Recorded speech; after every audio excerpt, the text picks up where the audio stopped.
there. I am trying to figure out how to put my phone where I don't have to hold it because it's on the charger. Yeah, I figured mine. It took me about 15 minutes to figure mine out. Yeah. I got just the right stand, though, I think. Yeah. Now, I'm hoping it was going like this as it was sitting there, so I'm hoping it doesn't do that during the live. All right. I was trying to rotate it, but it won't let me. I can see that on the screen that it's going flippity flop. No, it's got to stay vertical, unfortunately. Give me one moment. Let me see what I have that I can put behind here to prop it. That might be as good as it gets. This ought to be fun. Oh, yeah. It's going to fall over. That's how it gives people time to come in and get us ready. We're at 5. All right, let me Hey, Ashley. What's going on, Clint? Hey, everyone. Sorry, I'm just trying to stabilize my phone. If this will do it. Hey, JR. Hey, JR. Nice to see you, and Clint and Ashley. You guys are probably like, what is Alone doing? But I am trying She's to... going through an earthquake. Yeah, I'm having an earthquake. I'm having tremors. Self-induced. Yes. Darn it. I honestly don't have... This looks horrible. I am so sorry. That's the best. Well, could you get it stable and then maybe move yourself? Yeah, that's what I'm trying to do, is just get it stable. I think I figured it out. All right. Do that, and then I'll back up a little bit. How's that? Better. Hey, looking good, except for the text covers you up completely, but... Oh, yeah, the text is like over you as well. That's all right. You're on the bottom on mine, and yeah. I'm on the top. So all right, there we go. Hey, looking good. You're framed perfectly. I like it. Yep. Good.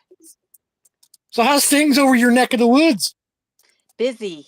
How about you? I'm staying as busy as I physically can stay. I wish I could be busier, but it is what it is. Yeah. Well, I wish things would slow down. Actually, I'll trade you for a couple of weeks. Yeah. I'll come to your place and take it nice and easy. Just hang out with the chickens. There you go. All you gotta do is firewood. I only need 2 cords. Oh, there you go. Well, I've got 12 cords coming. I just hope that they arrive before my company does, and so I can put my company to work. Smart. Right? I asked my son just today, I was like, so when you come out, are you going to be able to help with some projects? He's like, hopefully not the whole time I'm there. Yeah, well, but we'll see. Some people, that's what they enjoy. They want to experience this kind of stuff. So. Yep. And it's part of the Alaska way. I mean, you have to get stuff done now because winter will be here before you know it. Most people, even though they're up here, they don't realize how fast it comes. As soon as solstice hits, my heart starts going, oh, do I got what I need? How am I going to do this? Exactly. Well, I keep looking at the calendar and I keep thinking, okay, is at this point some weeks away. Yeah. Well, normally I watch the fireweed, but go ahead. And it doesn't seem like 7 weeks is that close, but it'll go by before you know it. Normally I keep an eye on the fireweed, but the fireweed over here, I don't know about your place, but I can see like maybe 2 fireweed flowers from here. That doesn't exist.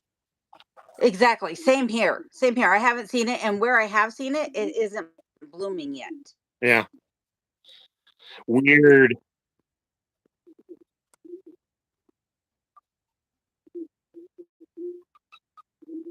Oh yeah, I mean the flowers are maybe this high. I thought it was just my place. Exactly. And I thought it was just my place because it's been so dry over here. Like, we haven't had hardly any rain. We got rain the day that I took that drive down to Valdez. But other than that, we haven't had any rain. We've had nothing but fire bans because it's so dry. See, that's weird because I got probably 3 weeks of like almost solid rain. And that's what they were blaming it on over here, not enough sun. But then you're saying there's not enough, or there's too much, it's too dry over your way. So I don't know. It's a weird year. Yeah, it is definitely a weird year. And then the other thing is like I was looking at the mountains behind the cabin, and I was thinking, I don't ever remember them being that free of snow Yeah. before. Now, a couple of them are still completely covered. I mean, it's year round. It might as well the whole mountain might as well be a glacier.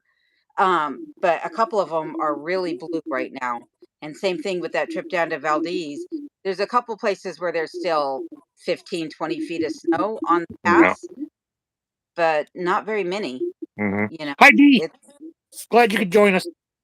yeah. I got to look at the chat while I have it up behind us. So I see Dee's in here and Two Bears. Hey, Two Bears, thanks for being Hey, here. Two Bears. Good to have you.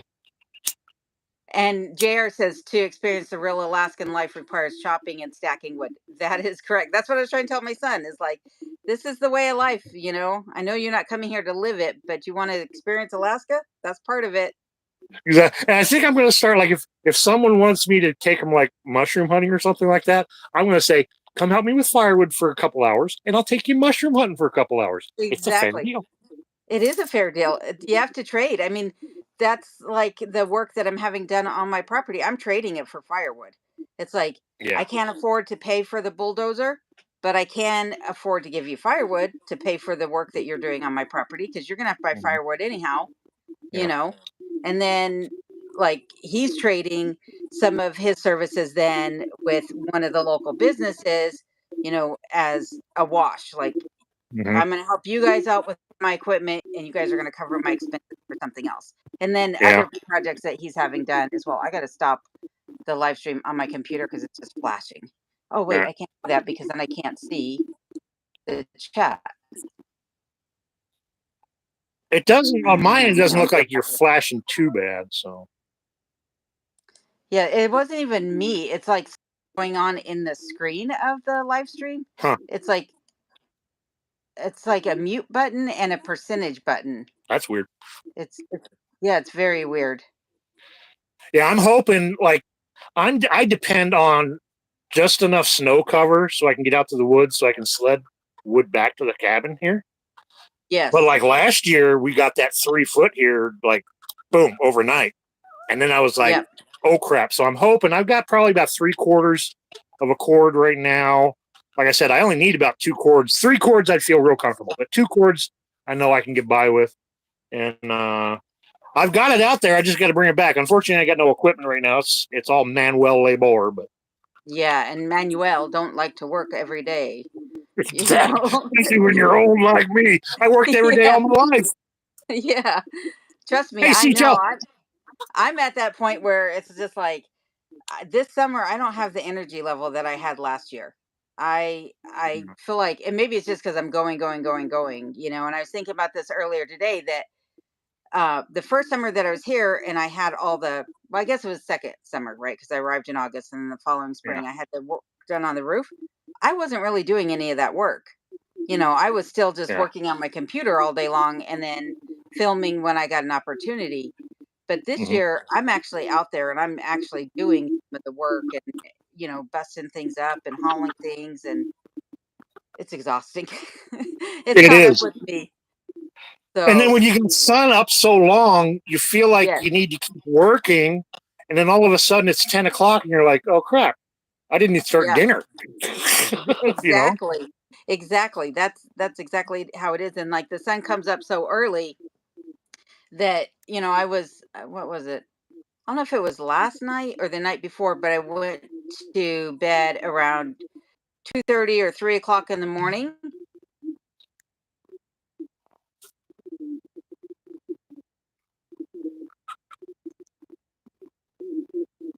Mhm.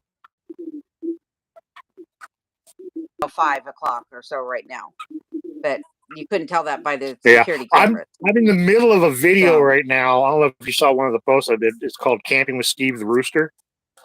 And I filmed oh yeah, 99% of it except for like one scene. And I've been trying to get the perfect lighting to flip with that one scene film and put it in.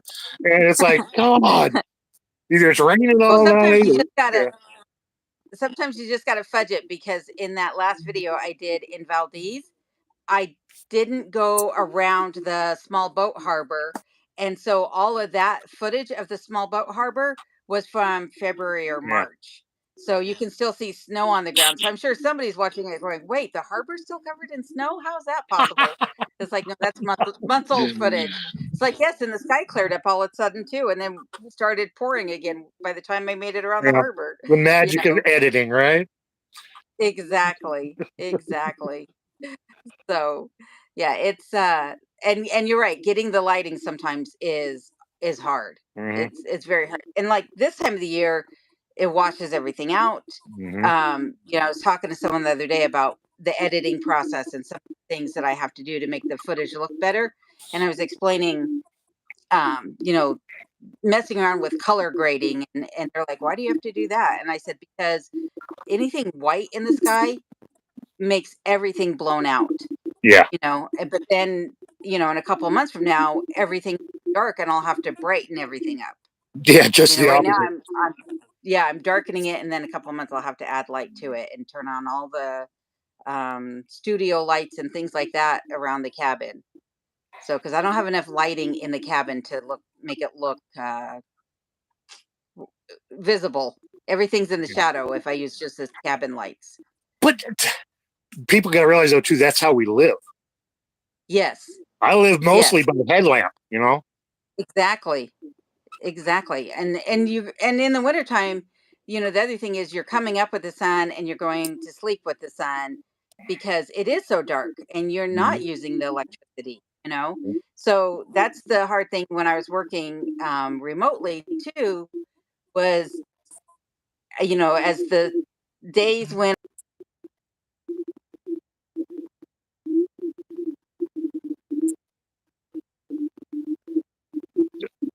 Yeah. Uh-huh. Still nighttime. Why am I Hmm. getting up? You know? And then come 5 o'clock, you're like, it's dark. Time to start making dinner and Yeah. start heading off to bed. I know what's been So real handy with me with the dinners is making stuff in those jars and having them ready. So all I got to do is heat it up. yes, yes. Like that cot. That Like, I'm go ahead. waiting for the temperatures to drop so I can start canning stuff to do the same thing. Yeah. I'm almost out of that coddle that I made, and I made like I think 16 jars of it. Oh, really? Well, But it coddle's was, so good. I mean, I don't blame you for being out I of it. know, it's like you just grab. It's like, oh, there's a meal right Yeah, there. yeah, and it is delicious. It is Mhm. absolutely one of my favorite meals. And then I did, Yeah. I haven't put it up. I think I'm going to make a short of it, but I'm sort of trying to save some videos for October and November when, like, hopefully I'm monetized by then and add Yes. revenue and stuff like that. Yep. When there's not as much to do, I can still put out a video. So I did one with canning sausages, and I put like 4 sausages in a quart jar and homemade spaghetti Hmm. sauce.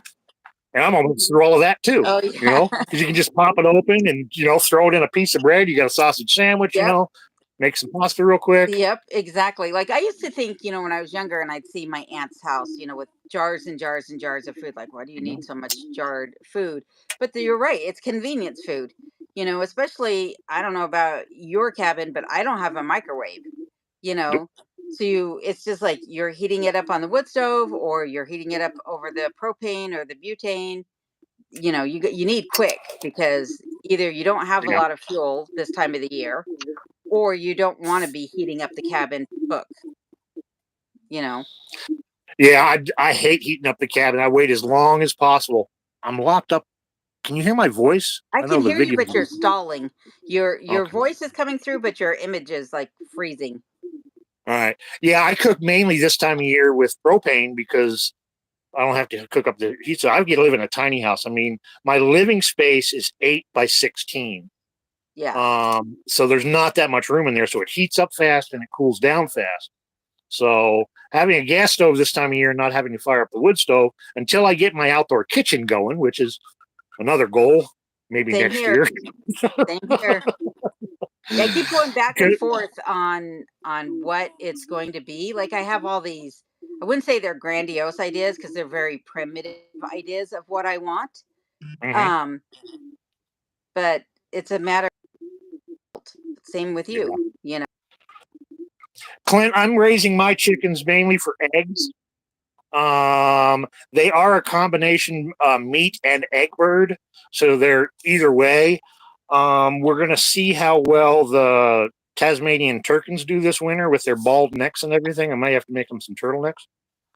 But if they're not doing too good, they'll probably have to go into the stew pot.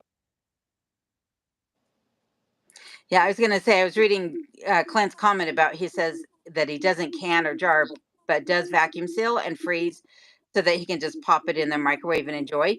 The nice thing about those vacuum seal bags too is that you can just pop them right into boiling water and Yeah. heat them up that way. You know. Mm-hmm.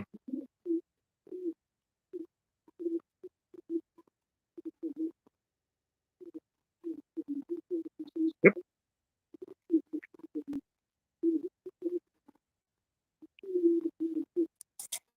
Over the edge with the lid holding it in place and letting it heat Yeah. up my food that way. I'm like, I'm not worried about anything outside the bag because all the bags were clean when they went in the freezer. They'd probably be like, "You're crazy," You know, I just like but it works. when you haul water, you have to think about stuff like that. Like Yeah. if I make spaghetti, I save the water to use in the chicken's grain to soak their grain because it's still good water, and it Yes. doesn't go to waste rather than throwing it out on the ground, or I'll save up Exactly. enough and put it in the garden, But Yes. Same here. every Same inch here. you haul, you have to think about that. Yep. Exactly.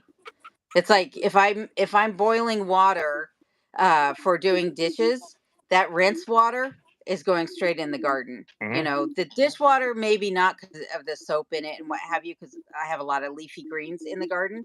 Mm-hmm. But the rinse water, it's absolutely going into the garden. Yeah. And Yeah. as long as you're using, a good biodegradable soap, it's not going to hurt anything if there's even a little soap Yeah, residue in there. that's true. I just worry about how much soap I'm putting in there, you Yeah. know? That's what I worry about is like, am I going to get too much of a buildup of soap residue in the soil that might be harming the beneficial microorganisms that are in the soil? That's what I'm really Mhm. worried about. Yeah. Like, I know that, you can do an insecticidal soap mixture to kill aphids and things like that on the garden plants, but I do worry about them killing what's in the soil as well. Mhm. So, Definitely. let's see here. Clint said that you should post a video of your turkeys and turtlenecks. Yeah, I've got to make some. The lady that I got them off of, there's a store here in Wasilla called Chickapalooza, Yeah. and she had these. She said for 2 winters in a row, and they did just fine. So I'm Oh, not too nice. concerned about it. But I think it'd make a fun video if I made some turtlenecks. Mhm. I'll get my knitting hoops out and make some little turtleneck, and see if I can get them on the chickens. That's going to be the Well, I was challenge. gonna say you should just do the button up collars, like That's a cut it good up the idea. middle, put a little button or tie in there, and wrap it around them That's like a scarf. that's a good idea. Yeah, that'd be funny. See if they'd let you though. Oh no, they're all sitting here giving me the stare down. Like, what are you talking about? Oh my goodness. So Clint's asking if I've had any more critters on the trail cam. I don't know actually. I haven't had a chance to actually pull the cards recently. But the other day, the mama moose and the baby were out front for quite a while. I wasn't able to go outside and film them at that moment, but that baby moose is getting really big. He's about half as tall, if not three-quarters as tall as the mama is right now. So he's growing fast. Well, hopefully one of them will be a spike fork, and you won't have to go far to go hunting. Well, there's been a couple bulls that have been on the property. Um, I don't know that one of them is big enough to harvest. I don't think he's because he's got paddles, and so I don't think he's going to Mm. be wide enough, 50 inches or whatever across. But the other one I think is going to be a spike and a fork as big as the other. Yeah.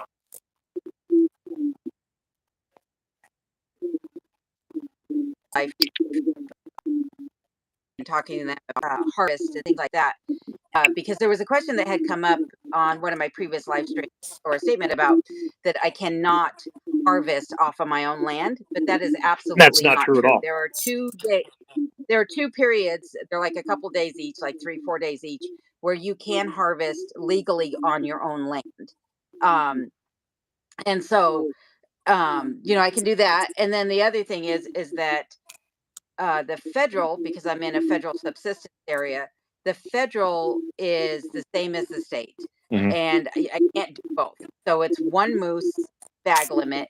The difference with the federal, though, is um, that it could be any one of the four, right? Mhm.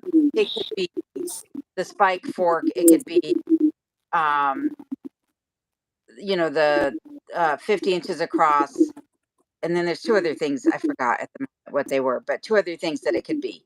Yeah. So it broadens your opportunities, but then you can only hunt those on federal land in Mhm. designated areas. So, Fortunately, on one side of me, there's an area where it's borough property, and there's nobody ever goes over there because they really can't access it because it's surrounded by private property. yep, And that's where all the moose from the neighborhood go during hunting season because they don't want to be in the neighborhood because they know they're going to get shot at. So they head exactly. over here behind my place. Exactly. Well, and that's the other thing too is like, people in the area have said on my live streams, they're like, wolves don't come into this area because it's a subdivision and what have you. And I'm like, but where my property is situated, I don't have anybody around me for, at least a mile or greater in any direction. Actually, it's like maybe a mile in one direction, but then it's 3 miles in another, 15 million acres behind me. And it's, 5 miles or better before you hit a highway in front of me. Yeah, And and there's if nobody on wolf that is side. hungry, he's going to come. You know, Exactly. and Exactly. there's winters that it gets hard enough that they will come closer and closer to town just for that food. Well, and the thing of it is like they don't know where the game management unit borders are, and Yeah. when the rivers are frozen, they're going to come across them, you know, Hmm. and it doesn't matter what it is, if and like I said, uh, I've had bears and wolverines and everything, coyotes on the property, and that's the one thing too that as gross as this might seem to some people is it's important to learn their droppings also so that you can Yes. understand if you come across something that that the difference between a coyote scat and a wolf scat, Hmm. because you might not be able to tell from the paw print if it's not a good paw print, you Yeah. know, but if you see the scat, you can definitely tell the difference. Jr. For your question about whether tomatoes will taste like soap, no, they won't taste like soap. Um, think about it this way: you put fertilizer on your tomatoes, and your tomatoes don't taste like fertilizer, so they Yeah. wouldn't taste like soap. Carl, how And you doing, buddy? And am I really pixelated? You know what? I can't do anything about let me see if I can fix this. Hang on one second. Okay, so I have to use my phone, JR. He's asking if I'm on Wi-Fi because it's flashing and it's kind of pixelated.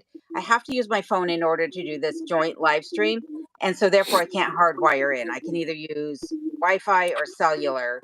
Uh, I could try switching off the Wi-Fi, but I'm afraid it'll disconnect me and I'll have to rejoin.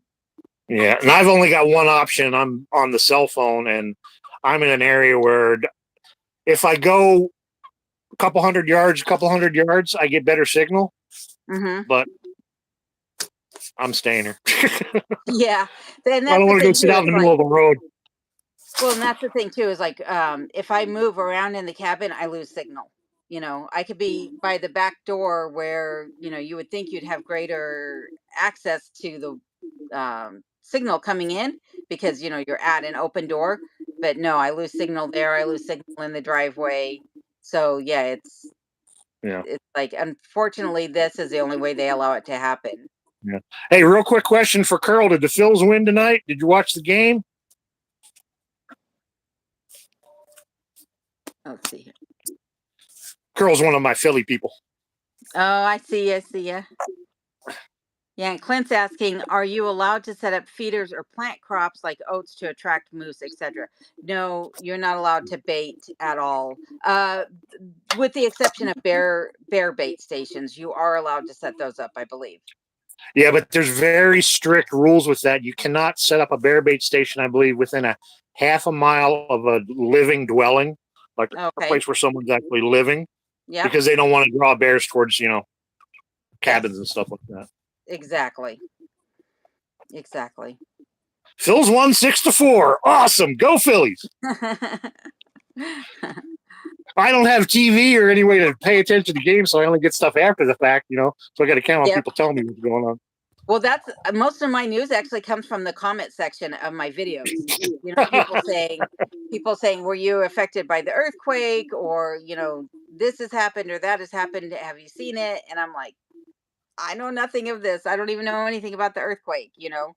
So, because it took me a long time before I found an Alaskan news station, and to be honest with you, that was only this year where I found the Alaskan news station on YouTube. Before that, I was like, I don't know where anybody's getting their news from because I don't have TV, and I Yeah, don't. I honestly I count a lot. Unfortunately, on Facebook, I'm on a lot of local news groups on Facebook, so I see Mhm. what's going on that way and stuff. But other than that. Well, and then what was I gonna say? I don't have TV. Oh, and then there's no radio in this area. There is, I think, only one station, and it's a religious station out of Glen Allen. Mhm. And I don't know that I've ever heard news on there. But I'm not in the car very often, to hear it. So Yeah. Well, even though nowadays radio stations they don't play a lot of news anymore or anything. no. It's a lot of it's a lot of syndicated stuff, Mm. music and commercials, and even like the one station I do tune into when they do the weather, sometimes they'll post the weather from last week, or Oh, like the that's computer weird. picks it. It's like why bother? So So when I was coming back from Valdez, not this last trip, but a trip before that, I had turned on the radio because I was sitting in all that construction traffic, and it was the weirdest radio station I'd ever come across. It was almost like, and I'm going to date myself here for a moment. It was almost like somebody had their iPod and they were shuffling through their iPod, and they would listen to a couple seconds of a song and then shuffle to another song and listen to it. And none of the music was in the same genre. It was, some of it was funk and some of it was rap and some of it was modern pop and some of it was oldies. I was just like, what am I hearing? It was the that's weirdest kind of thing. yeah. KTNA up until Keatna, they do a lot of NPR stuff to fill in the gaps. But when they have their local people come in and do radio stations, that's all they do is they've got an iPod list of Uh-huh. music that they pick from.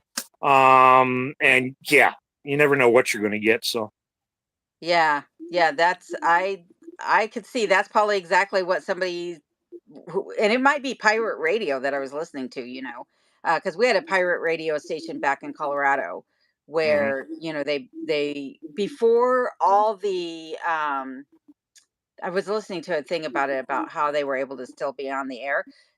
Because I don't know what it's like up here, but at that point in Colorado, they had sold off all the dials sections, and so you were never going to get your own radio station again. You'd have to go through the syndicates, like you said, to get on the radio. But Two Bears just said no FM radio in Alaska. Guess I can't move to Alaska after all. Yeah. There is FM radio, but it's like in Anchorage or Fairbanks, Yeah, closer to the along the rail belt or the road belt, you'll get yeah. FM. But once you get above Talkeetna, there's nothing until you get on the other side of the park, Yeah, and then in the same Fairbanks. here. When you leave Palmer, I think by the time you make it to Sutton, there's nothing past Sutton this direction. Yeah. Well, that's hard to get. That's all valley up and through there. So even FM's Mhm. really hard to. The FM wave it's really hard to go over stuff and around stuff. It just really sort of stops dead. So Yep, yep.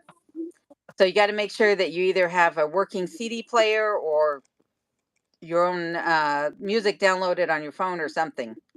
yeah. You know. Well, and now that what I heard, I got to within the next 2 years they're going to be cutting off all AM radio stations. AM radio is going to be dead. What? Yep. Oh, that's how I felt too when I heard, that they were doing away with analog television stations. You Hmm. know, but yeah, to do away with AM radio, that's a shame because there's a lot of good AM radio stations out there. That's Hmm. where, you get a lot of that independent news and you get the oldies channels and things like that. So that's a shame. Talk radio, in my opinion, is some of the best radio out there. Well, that and AM radio at night, at least in the lower 48, like 850 KOA out of Denver was a 50,000 watt blowtorch, they called it. And you could reach it in about 45 or 46 states at night with the right conditions. Everyone could hear it. So, yep. It's a shame that it's going on. JR saying you need to fire up that ham radio again.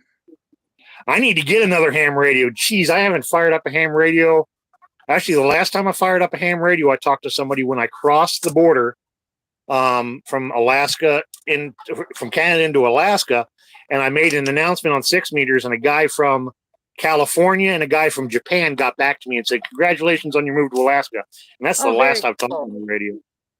That's cool though. That is cool.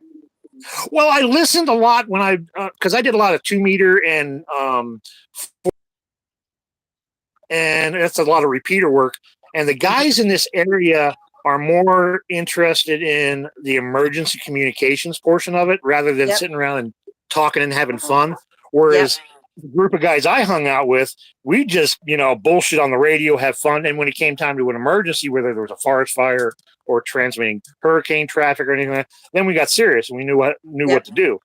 But we had fun until then. And that's what the hobby's about. If you don't use it, you're going to lose it. Exactly.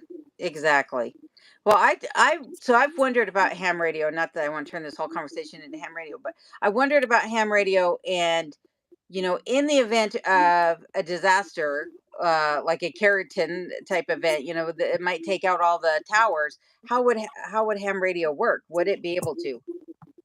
Yes, it would be. That's basically, there are so many different bands or frequencies that we can use for ham radio that you can talk more locally or further away. And like I was transferring traffic during Hurricane Katrina from Louisiana. I listened to a band, and basically they say, "Is there anyone in the Colorado area that can make a phone call to let these people know that their family's okay?" And I'd say, "Yep, I can do it." I'd write down the message, the phone number, and I'd do that. Nice. As far as passing traffic goes, there's lots of different ways you can do it. And it's not uncommon to pass traffic from the other side of the world back to us, because I couldn't talk to someone in Kansas, but I could talk to someone in Japan who could talk to someone in Kansas. So you talk to Japan and it makes it back to Kansas. So that's odd. But I do know, like before moving up here, when I'd watch shows about living in Alaska, ham radio was how many of the families here communicated that were living in the bush, back in the day. Mm-hmm. Now they still do. It's just not as prevalent. I think with the expansion of the prepper movement now in the recent years, it is getting a little more prevalent. But I don't see them using it the way ham radio was originally used. They're using it for an emergency communication to have it on hand. Yep. Yeah, what are you guys doing? As opposed to, like you said, like it was originally being used. Yeah, because that's what it's originally used for, is emergency communication. That's the primary thing, but they want you to use it when there's not an emergency communication situation, so you're able to use it. And that's what Field Day was all about in June, was setting up on batteries, setting up in public locations. That way people are aware of what it is and what you can do, and you can show your abilities. And we set up there in Federal Heights in the park, and I'd have 18 stations going at once and 20 towers up in the field, and everything's running off batteries, Right. So it shows people how it works, and how portable it is and how mobile it is. And it's a shame if it's a hobby that's going to die, because it's a very good skill to have. It's a fun hobby. Yeah. Well, I think too, a lot of people are intimidated by the FCC and the licensing requirements that you have to have for ham radio, Yeah. And the cost. And it's not as bad as it used to be. It used to be like when I first tried to get a ham radio license, I was 12 years old, and they had the Morse code requirement. And I can't learn Morse code to save my butt. I have tried and tried and tried. So when they dropped that requirement for like the general and the extra license, which are the two highest, I was on it because I already knew all the stuff. Especially when you're using it, Yep. you know what the questions are, and really it's just like a driving test thing. They have question they have questionnaires online. Basically, if you just keep answering the questions, once you get to like a regular 90% Mm-hmm. of getting everything right, go take your test. Oh, there Because it's you the go. same questions they answer on the test. And like I said, you don't have to do Morse code anymore. The only thing you have to do is that's harder is like you get up into the extra level, you have to know a little bit more about schematics, basically how to Mm-hmm. read an electrical map, which still isn't that hard if you do a little bit of study. And it's not like you've got to use that stuff every day. Yeah. You just got to learn to pass the test. Well, that works. Yeah. Yep. So, all Yeah. right. Anybody else got any questions? I can talk ham radio all night. Yeah. Let's see here. Clint says, I just sing myself to sleep thinking about releasing an album. The neighborhood dogs seem to love his voice. That's funny.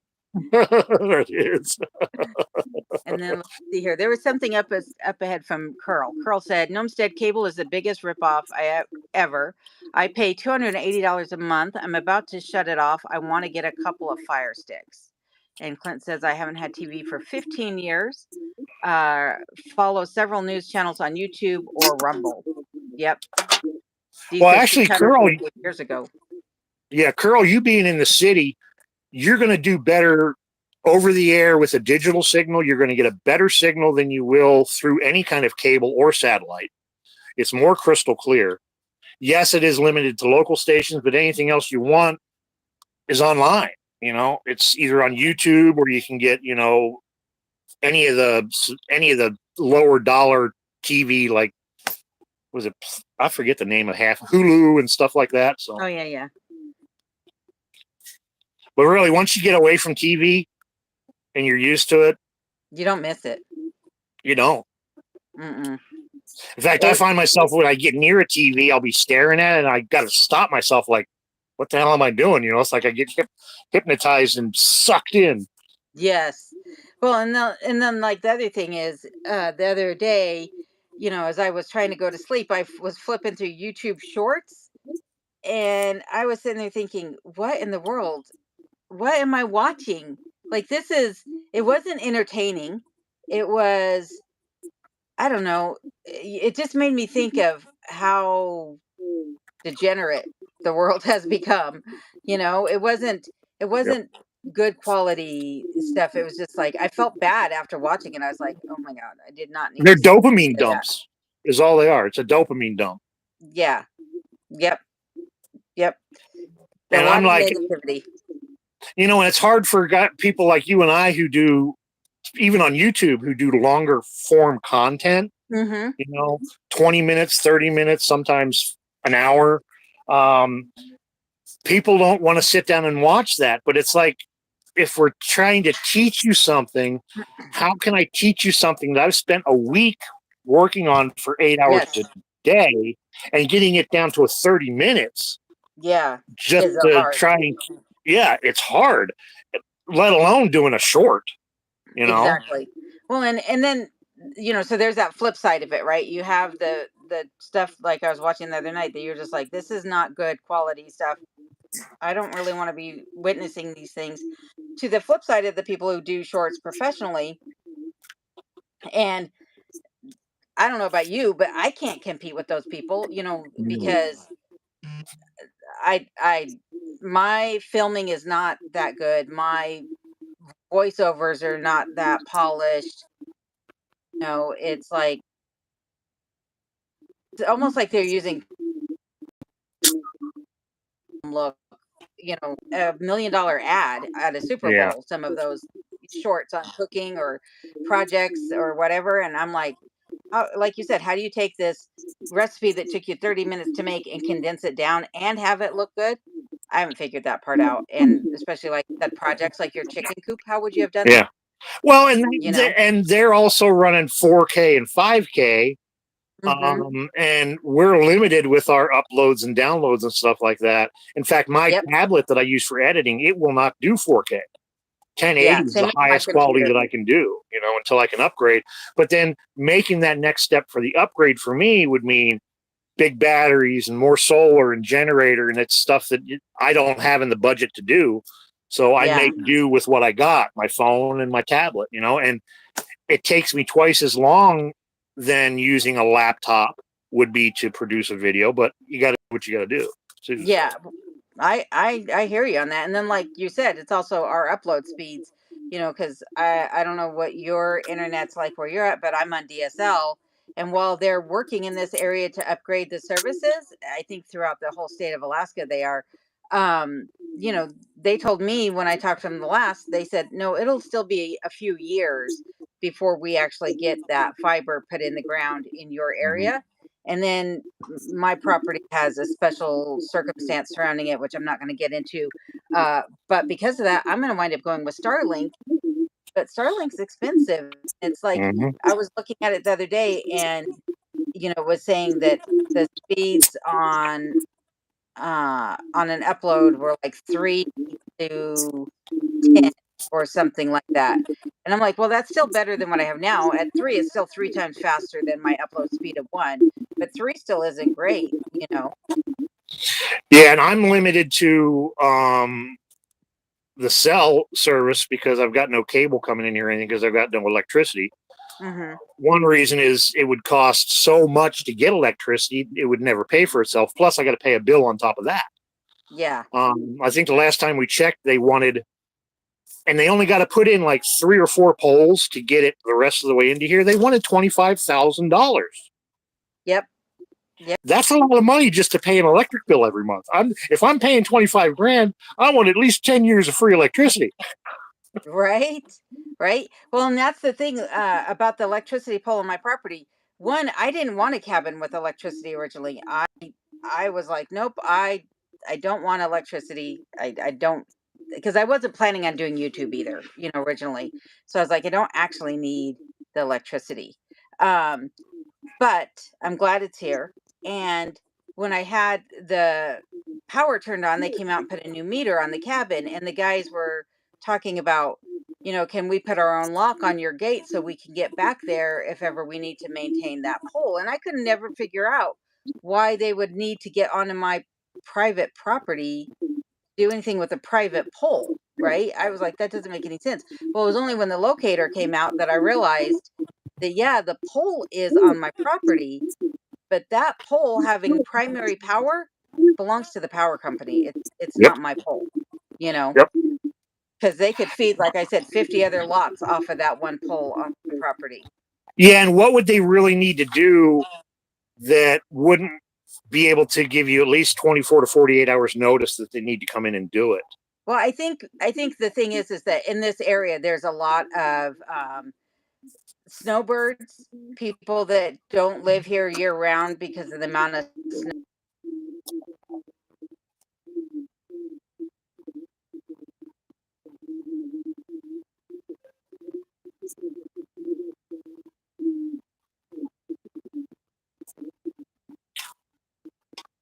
It's one of the things where they would need access should I not be living at the property. But I told them, I said, I live here. I'm not going anywhere. You need access to this. You can just, Yeah. call me and let me Hi, know. Granny. Glad to see you could join us. And yes, for 25K, I can buy a lot of batteries and a lot of solar panels. Yep. Yep. Yep. Yep. Hey, Seashell. Two Bear says, I've either been sleeping or working, so I've been watching Miss Alone's latest Valdez video a little at a time. That's a long video. I will watch it all though. It did turn out to be a longer video than I expected. It's almost an hour long. So, but it was a long day. It was, a few hours down there, a few hours in town and hitting all the side shoots, and then, the few hours back. So, like you said, trying to condense all that down to, as short of a time frame as possible isn't always easy, Yeah, especially when you especially want if to you want to share get it the all in. view that you got, share the drive a little bit. Yep. Um, because that Yeah, that because is an amazing drive. I had a lot more things that I could have put in that video. Things that I saw that where I was like, wow, that's really cool. I didn't expect to see that. But it was like, No, I need to stop this at some point, or this video is going to be a feature-length film, Yeah, that's what you I'm doing know? with this camping with Steve videos. I'm not to the point where I got to cut something out, but everything's so good. What do you cut out? Right? You know, it's like, Right. yeah. That's But then exactly you look it. at it too, and if you know, I don't know about your analytics, but if I put out a 20-minute video, I'm lucky if I get 10 minutes of overall watching. Yeah, well, 30-minute video, I'm lucky if I get 50. that's how this was. So this was a 50-minute video, and it says the average view duration is 12 minutes. Yeah. And like normally, I have pretty good watch times on my videos, pretty good viewer retention or duration viewed or whatever. This time it's like and it just crashes right away. And it's not, I'm sure it's not because people aren't enjoying the video, but it's probably not what they come to the channel to see. Yeah. They want to see what's happening around the homestead. And then the other thing is that it is really mellow. So if you don't have the time to watch it, you came to watch a 10 to 15-minute video and here's an hour-long video, you're going to sign off. And Mhm. then the other thing is that a lot of people don't come to watch scenic drives, period. Whether, I'm doing something off the homestead or not, a scenic drive is not the so. Yeah, there's people that actually do that kind of content and they don't talk and all that's all they do is scenic drives. And if Yep. that's what you're into, that's what you're into. Now we have, I mean, I know at least I do, I know you do too, is we've got a fan base that we've got a group of people, and you guys know who you are, that do watch our videos from start to finish. Yep. And we Yep. appreciate that because I was that gonna means the say, most to us. it's the people that are right here in the comments section right now, Yep. right? Those are the people Yep. that we appreciate. I mean, I appreciate all my viewers, but I really appreciate all of you that come in to the live streams and that are, commenting on every video and supporting the channel in whichever way you can. Like I said, even if it's just watching the video or watching a commercial here and there, those things help each of us. And I know Nomi appreciates it too. So, Yeah, it's not about subs. Yes, subs do get you more views, but you don't get paid from subscribers. You get paid from views. And you yep, get paid by people sharing it and more views that way. Those are the two biggest things. Watching the exactly. video to the end and sharing our videos around. Yep, yep.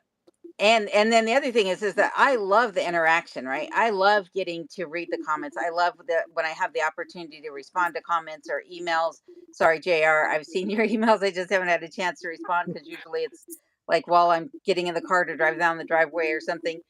But yeah, I love the interaction. I love these live streams. It's like that's also like, so yeah, the pay part of it is one side of it, but having that camaraderie and that interaction, especially when you live like we do, where you're not necessarily interacting with other people on a daily basis, when you do get the chance to interact, it hits home. It feels Yeah. good.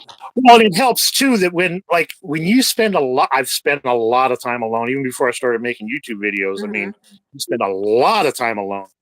And it can get to you after a little while. And then when you do go out into public, you just you want to, like talk to everybody. And everybody's like, where are you from? And get away from me. And then you're like, Yeah. now I want to go home. Now I want to go run home. Yeah. So our community that watches us regular and comments, and supports us regularly, I mean, they're our family.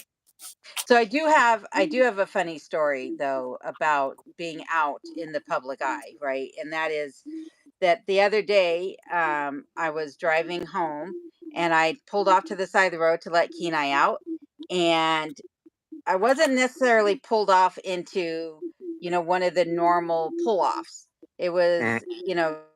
on the other side of the road where people would normally pull off from. It was just a gravel area and what have you. And I'm walking Kenai back to the car, and this car comes whipping into that area, honking its horn, people hanging out the windows, waving. And I'm like, do I know these people? What the heck is going on? And I'm like telling Kenai, get in the car, we got to go, get in the car. And he's just looking at him and looking at me. And I was like, get in the car. And then pops out this head and goes, are you alone? And I'm thinking, that's a bad channel name. That's a bad channel At that name. point, it's a bad channel name. Yeah. Definitely, it's like I was that can like, go two ways. yeah, and it turned out to be some viewers of the channel, and very nice, very sweet people.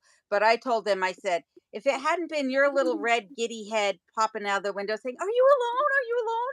I said I would have just been like, "No, I got a big guy in the car, and he's coming out any moment." I said, had it been your husband's head that popped out the window, I would not have, said, maybe, looking at you like, Yeah, do I know you? Are you yeah. trustworthy? But when she said who her name was, I was like, okay, I know who you are. We're good. It's all good. Now, But is that the first time you've been recognized out in public as far as no, a YouTube personality? no.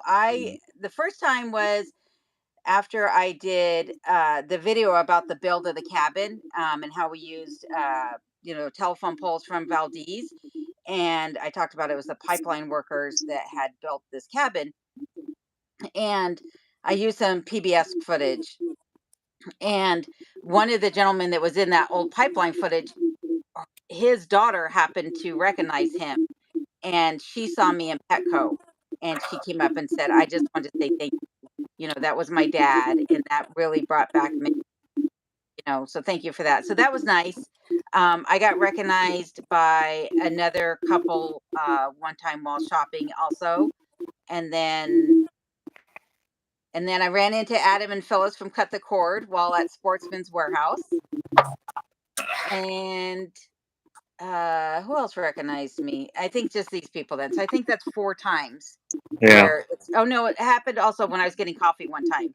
The guy served me my coffee. He's like, "I know you. You're that YouTube lady." I was like, "Oh, yeah. I'm busted." I But get if I go to town and I wear the red pointy hat, hmm every once in a while somebody will say, "Hey, you're that guy from YouTube, aren't you?" Well, yeah, I'm the that only one in giveaway. town wearing a red pointy hat. So if I Right. want to be incognito, I got to take the red hat off. Yeah. Couple of times at the fishing hole, I've been recognized, which was pretty cool. But that was also because I was carrying around a camera. So Yeah. Well, and that's the thing, right? Is like, for me, I'm sure I stand out, because here's this short little blonde haired person wearing a dress, and I do see women wearing dresses in Alaska, so it's not uncommon, but it's not as common as one might think. well, usually if a woman's wearing a dress, they got a bonnet on up here.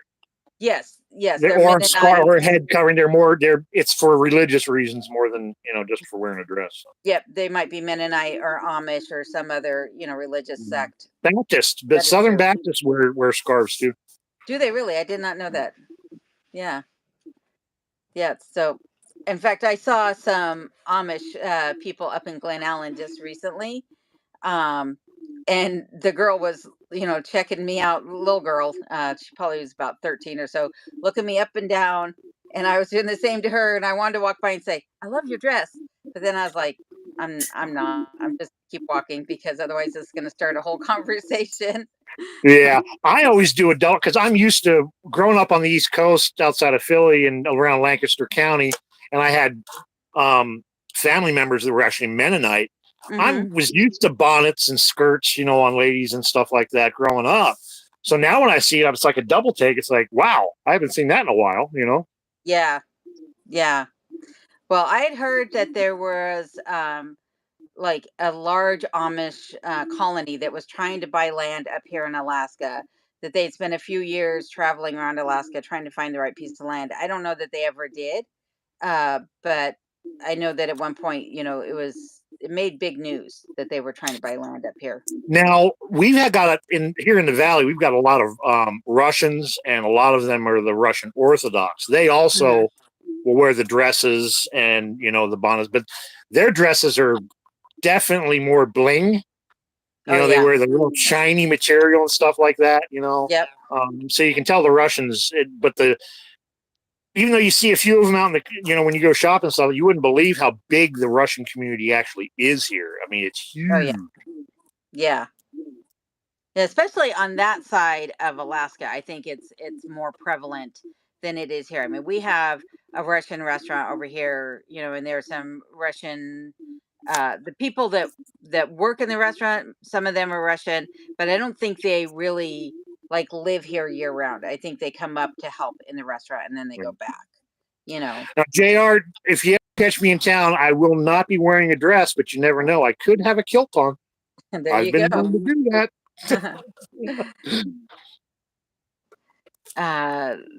Clint says that he sometimes tries to leave a comment, but sometimes he's just speechless. Yes, it happens.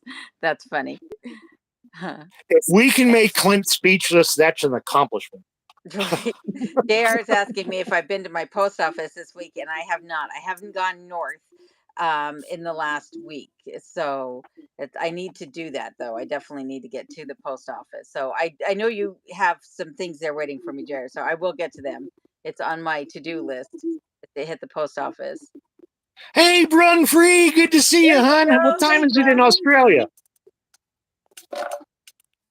And Renee says, Nomi looks like you need a good beard trim.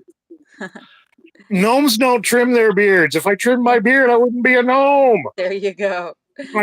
See, that's the problem is now I've created this character and I'm stuck in this character. I can't change it, even if I wanted to. Yeah, one day you show up, you've got all clean cut. It takes time. I'll trim the sides here, because they are getting a little wild, but I can't do much because, like I said, I'd be out of character. Yeah. Yep. Exactly. I'm gonna scan through the comments here and see if there's anything. Yeah, see if we missed any questions or anything. Let's see here. And while she's doing that, everybody make sure you hit that like button, that thumbs up. Looks like we got 15. We can do better than that. So JR was saying something about time for cell phone boosters because of our connection. Says 5G does not go through the walls as easy as lower frequencies do. What I was told about here in Alaska is, no, I can't say that this is true. It might just be the girl that was working at the telecommunication company, but she was saying that we won't be getting 5G in this area. And maybe it's because of the mountains and the valleys. I don't know. Yep. Hey, Arlene, good to see you enjoy. That's the Philly girl right there, Arlene. Hey, Phil's won tonight. Go Phillies.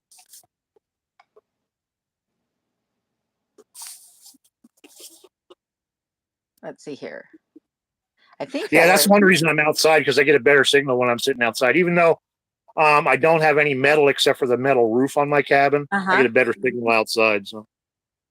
Do you have a lot of mosquitoes right now? Not right now. No, not at all. We did after the rain. I had about 3 days, but it's been really pretty good here recently. Oh, the mosquitoes here are brutal. I can't open the door without getting swarmed by the mosquitoes.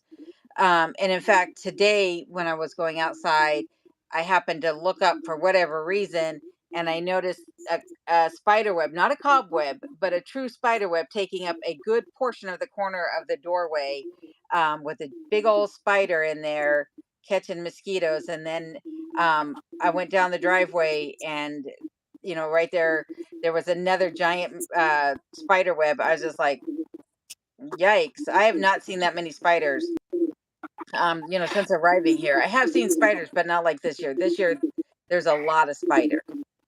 And there's so many mosquitoes, and the mosquitoes are huge.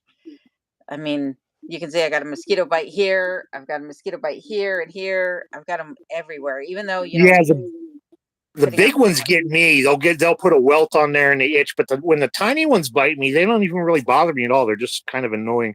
Yeah. What bothers me most about mosquitoes is buzzing in my ear in the middle of the night when I'm trying to sleep. Yes, exactly. Well, I've been using, I don't have one of the boxes here sitting on my desk, but I've been using the coils that you burn. And then I put a fan on either side of the bed, so they don't have a place to hide. Because if you put the fan on one way and you roll over, then they're getting in your face. So I put a fan blowing on either side of me, on both sides rather, and use the coil in the room, and that seems to work. Like when I do that, I don't have any mosquitoes. But if I don't do that, I wake up and I've got mosquito bites on my knees and my feet. And it's horrendous. Yeah. Fortunately, they don't affect me too bad. Like even the big ones, when I get a welt, it doesn't stay very long. I had no problems with welts. Yeah, in Colorado than I do up here. Really? Yeah, I have had, not only the mosquito bite itself, which is large and itchy, but I've had where I've gotten bit and then I have a reaction that's like this big. The bite's just, this here in the center, but then this huge Yeah. giant, you know, it's horrible. And I've never had that before here, but I remember Lee over at Old Tavern Farm was saying to use yarrow, the leaves of a yarrow, on your mosquito bites, and it'll take the Yep. itch away right away. Absolutely works. Yep. Absolutely. I did it the other day because I had one on my foot and I was like, I need to be driving and I cannot keep taking my boot off to drive, So I pulled off the side of the road, took a yarrow leaf, rubbed it on the mosquito bites, put my sock and boot back on, and I was fine the rest of the drive home. Oh But yeah, I that's was it. It's all over the yard, so it's nice. I'll leaf and I'll put it in my mouth and just chew it up a little bit and just make a yep, little bit of a paste. Put yep. it on there. Every single time it works. Yes. I was very pleased, very, very happy. Bren's asking for us to catch her up on what's been happening. And there was a lot, Bren. We talked about Yeah, ham we talked about radio. ham radio for a while. Yep. And we talked about our connection here tonight that we're using our cell phones. Yep. And we talked about the mosquitoes, of course, and the chickens and the turkeys And canning food, and stuff like that. yep, And Bron, I'm looking forward to seeing you get some chickens. Seeing yeah. seeing what down under chickens look like. Arlene, I've been this September 2nd. That will be my 16th year in Alaska. And alone can tell you how long she's been up there. She's still a shishako. Yeah, I am. I came up. Uh, I I don't know what year is this. 23. 23. I think I came up in 2020. I think. I don't know. Is it I think 2020? Are you on you're coming up on your third, going into your third winter. So yeah, because I was the winter of 22, the winter of 21. So yeah, I came up in August of 2020. yeah. I'm going to Yeah. see. Arlene wants to inspect the chickens. I'm going to see if I can flip around here for a second. Under here, guys, hanging close to Daddy. They like hanging out with me when I'm in here. Very cool. And Sweet Pea and Ladybird, and then I don't know if you saw he's just started cock-a-doodle doing yesterday. I put out a short. It sounds so pathetic, but it's hilarious. I couldn't stop laughing. Now let's see if I can get back on this stand here without Right. tipping it That's why I'm over. not moving my phone is because I think we started to get aggravated. There we go. Renice Just is don't. There we go. There you go. Renice is saying lavender oil works great for the mosquito bites as well. And Jared says they sprayed the entire base with repellent in Vietnam, but it was short tactical strength, not good. Oh my goodness. Brent says she's having coffee right now. Wish you all were here to share some cake and coffee. That would be fantastic. She's always Right? making cake and teasing me. I know. I'm like, I haven't had a good cake in a while. I'm like, that sounds awesome. I did when I was house sitting for Brandon the last time. Well, actually, every time I'm house sitting for Brandon, I make a cake because I rarely get cake because I got to buy a cake and it's like $12 for a little freaking cake and it's not that good. Yep, exactly. Every time I'm house sitting, I'm over there. I make myself a cake, and if you want to know my favorite cake, it's chocolate with cream cheese frosting. Oh, that sounds delicious. I was gonna say if I had a favorite cake, well, it's this cake that I made one time that I can't replicate because I don't know how I did it, and I've tried to find where I got the recipe, and I've tried to replicate it with other recipes that sounded familiar to what I did, and it doesn't taste anywhere like what I made. But it was a white cake. It wasn't angel food, but it was almost as light and airy as an angel food cake. And then it had pineapple in it, but it's not like the dreamsicle pineapple cake that people, you see all sorts of postings for that one. It's not that, but it was like this pineapple filling, and then this very light and decadent. I don't know if it was buttercream I put on it or what, but it was by far the best cake. I gave my mother a piece of that cake, and then I ate the rest of the cake myself. And I'm not ashamed of it because it was so good. Yeah. But And yeah, yes, up here so a comment a little bit ago I noticed about how we cook up here, and it's sort of something you gotta do up here. yeah, Unless you live in Wasilla or in Anchorage or Fairbanks. yeah, You gotta know how to cook. yeah. I was talking to my friend who's coming up here, and I was telling her about how you you have to call ahead to restaurants here, not because you're trying to get a reservation necessarily, but because they might not be open. Even if Yeah. they have, you're like, well, they're always open on X, Y, and Z days. Well, it might be hunting season, it might be fishing season. They might have had something else happen. They might be short staffed, or they may have changed their days of operation and just not told anybody, you know. And unless you're one of those people that's going in every week to their restaurant, you might get there and find out that you're SOL and not get to eat that day. Yeah, or if So, they missed a delivery because their delivery's not guaranteed because they're coming from Anchorage from the supply houses and they're making yep, runs along.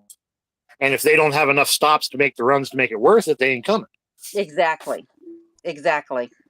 Yep. And it's the same with other services here too. It's like you you think that, okay, it's scheduled for this date, and then something happens and it gets pushed off. Mhm. I had that recently happen to me with getting my car repaired. I need some mechanical work done on it, with the electronics, and so Mhm. made an appointment. Something came up with the mechanic. He's like, a couple weeks maybe. You know. Yeah. So then you drive back home and make another round, go get the things taken care of that you need to get done. But Arlene, it's the such a most snow. I'm sorry to interrupt you. oh, you're good. The most snow that I hung up here was in 2012 when I actually moved from Anchorage to Talkeetna. In February and March, we accumulated 18 feet. That's a lot. Roofs were collapsing everywhere. Didn't have places to put the snow once it piled up. I mean, all the off the streets, and they actually used big blowers to gather urban areas, and they put it in dump trucks, and they take it to locations where they can dump it. And by the end of the winter, got 100-foot high pile of snow that's just sitting there melting most of the summer. Got to the point where they didn't have places to put it anymore. So that was the worst. Last year was pretty bad early in the year. I'm not sure what total accumulation was, but yeah, 18 foot of snow was the most. That's a lot of snow. And like last year, you were saying you got that 3 feet of snow right away. And here, not last year because I had the new roof on, but the year prior when I had the foam roof on, I had enough snow that fell overnight that it buried the chimney and snuffed out my Yeah. fire. It came down so hard and so fast and was just feet upon feet of snow. So that is one of the things that you have to make sure if you're going to build something here, it can affect or can handle the snow load Well, because and it can people come that down at have once. flushing toilets and plumbing in their house too, they don't realize that it gets so high if it plugs your roof vent for your sewer in your house. Yep, if that stack's not high enough, you're going to get back in your house. Toilets are going to gurgle, and sinks are going to gurgle when they're trying to make up for it. You know, it's physics. But yeah. Exactly. Yeah. And I had that here too. Not this house. The plumbing being put in was not put into any code, so there was no true stack pipe here. But there was a French drain, and the French drain had then a little air vent on the top of the cap on the ground. So in the wintertime, it's covered in snow. And if I tried to dump water down the sink or whatever, then I would have that gurgling because it was trying to gasp for air and had no way of getting any. Yes, Arlene, I do use a snow blower to clear around the house in the driveway because with my health, my physical issues, I can't really shovel much anymore. I love moving snow, but I had a six-wheeler with a plow, but now my six-wheeler's down. So last year, with the six-wheeler down, and when the snow went down, I was stuck. So I had to call in some reinforcements. But yeah, that's the main way that I do have. I don't know if it's it's not close by, but push and just lift and dump it, which works because that way it gets the snow away. Because you can only stack snow so high when you're making trails and stuff like that. Yeah. That's how, here I don't have a snow blower. And so all the snow that comes off the roof, it's 5, 6, 7 feet tall coming off the roof. And I've thought about getting a snow blower, but there's other projects that are more pressing at this moment than that snow blower is. So Yeah. yeah. Yep. And plus it's a big, house to get a lot of do all the way around. So, and with just Yeah, me, my driveway's long, but nearly as long as yours. So yeah, if I'm mine going to get out, which I don't get out, especially in the winter, I go out once every 2 or 3 weeks to the store, Mhm. or get water if I run out of water. If I got to go haul water, wintertime's nice because I can melt snow and I don't have to do it. But getting out that often, I still have to have the driveway clear, and it's probably a good 50 yards out to the end of the road, and then another 75 yards out to the main road where they do plow, because they won't plow the road right in front of me because there's not enough people to live back here. I'm the only Yep. one. Yep. So they make it a non-contained road, which kind of sucks because the one year that I did leave for about 3 months in the wintertime, Yep. and they plowed the road. And when I got home in March, I had an 8 foot in front of my driveway. Yeah.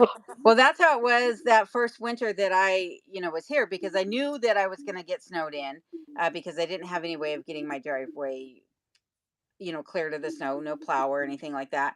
Um, and so, come March or whatever, when I was like, I need to get off the property, and I went, walking down the driveway, and, there's a 4 foot berm out there that I couldn't get over, Mhm. and I couldn't get out my driveway anyhow. I was snowed in, but it was like, even if I could, I wouldn't have made it down that. So, that is one thing you got to think about too, is if you're on a maintained road or not. And even if you are on a maintained road like I am, they'll still plow you in. They don't care, because they think, to them, if they I guess if I had had snow plow service throughout the winter, they would have done their part to Yeah, clear the berm. But because I hadn't, then they assume it's an abandoned yeah, property. which I can understand because they've got so many that they've got to do. If they regularly, Yep. they don't care, which I don't Yep. blame them. Here they'll even berm the end of the road if I don't plow out Yep. anybody's back in here. So I Yep. got to make at least one path. Yep. And Arlene, fortunately for me, I do have a large-ish grocery store about 3.5, 4 miles away up at the corner. Their prices are a lot higher if I go 20 minutes into town, where 20 minutes away, I've got major grocery stores and a super Walmart. Yeah, and so for me, a major grocery store, the nearest would be Valdez, and that would be Safeway. Otherwise, I'm heading into Anchorage, Wasilla, the Matsu Valley, or I'm heading into Fairbanks, which is about a 4 to 4.5 hour drive, whichever direction I go, to get supplies. But I do a grocery haul twice a year. So in the spring, I resupply, and in the fall, before the snow falls, I resupply at that point as well. I've got 4 chest freezers that I fill up in a pantry Mm-hmm. that I keep stocked as well. Um, and it's kind of nice because it keeps me from buying too many, what are they called? Like impulse buys. You Yes, know, yeah. I because rarely that's how have. grocery stores are set up. They're set up for that impulse buy, the end caps, how things are located. In fact, I watched something about that the other day. That most people go to the grocery store to buy dairy products because dairy products expire. So where do they put the dairy product? Back of the store. Because in the Yep. back of the store, you got to walk through, and then you might buy something else. So Yep. Brun, how do I do my laundry? I throw it in a washing machine. I put some quarters in there, and I wait for it to get done because I go to the run out of skivvies, and I will do skivvies and socks and stuff by hand. But other than that, I've got enough clothes where I know that I can make it a month on socks and underwear I need to, and before I have to go to the laundromat. So, Yep. Yep. and in the wintertime, my clothes don't get that dirty in the wintertime. In fact, I'll go 2 or 3 months sometimes because I wear clothes over top of my clothes. So if I'm doing stuff, my clothes don't get dirty. And plus it's cold, so I'm not sweating and, getting stuff dirty. So, I can stretch that out a little bit more. It's the mud season that we have to worry about here. Yeah. Yep. So your spring and your fall, or the monsoons when it's raining all the time. Yeah, you're constantly dirty. Everything's dirty. Yep. Yep. Or if I'm messing, cleaning ashes out of the wood stove like that. And that's the hardest thing I think is to clean soot off your hands. And when you're burning wood, it's inevitable. I've had people make comments, well, clean your hands. It's like, you don't realize. Yeah, like someone I'm had made a working. comment. This is my normal manicure. I always have dirt underneath my fingernails, but someone had made a comment on one of my videos about they said that I was fake because they're like, no way, that little old you is out there doing what you're showing and blah blah blah blah. And they said something about you probably broke a fingernail making this video or whatever. And I was like, fingernail? Like, I never have nail polish on. I've always got dirt under my fingernails. I'm a tomboy in a dress. That's literally what I am. I'm a tomboy in a dress. So yeah. Now I am a little more self conscious about it. Like I'll be doing projects, and I know my fingernails that get dirt underneath them. And I forget to check, and I'll do some close up, and I'm like, oh god, that even looks bad to me. So I'll go clean my nails and redo the shot. But I For you. right. Like I definitely do the hand check because I wash my hands all the time, but I'm not scrubbing my fingernails. This thing. But before I cook, do a cooking segment, I definitely am in there with the scrub brush, like a doctor, scrubbing everything, making sure they're clean. Because yeah, that's the worst. But yeah, And like I said, the hardest thing to clean for me is like the soot where it gets in my knuckles, in my knuckles and stuff, and you really got to scrub that to get it out. Oh yeah. Oh yeah. I It's a believe it. life. Yeah. And for me, it's like when I'm cleaning out the wood stove, it's like I have ash on my Yep.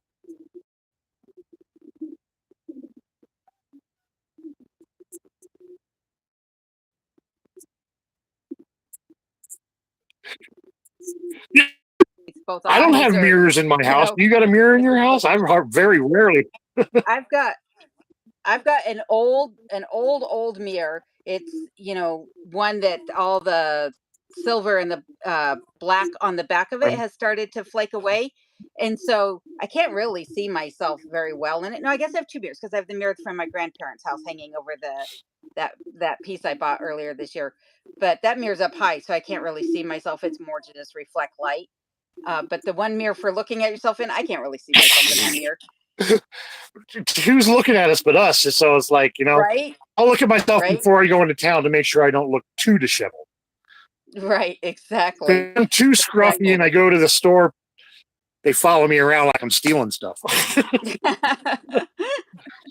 That's funny. Even though they should know better. Yeah, yeah. There's such a lag on from what we're talking to what YouTube is actually showing that I just saw myself in the YouTube screen raise my hand, and I had to do a double take, like, who's waving at me? I was like, oh my goodness. Let's Well, see. we didn't miss Ashley any says, questions. it's impossible to keep my nails clean. I feel you. I'm the same way. Yeah. Brent says some Well, people pay money to touch the dirt and stuff. They call it grounding. Yeah, like we honestly have the best spas right here, and it's just called our daily lives. I agree with you, Brent. That's funny.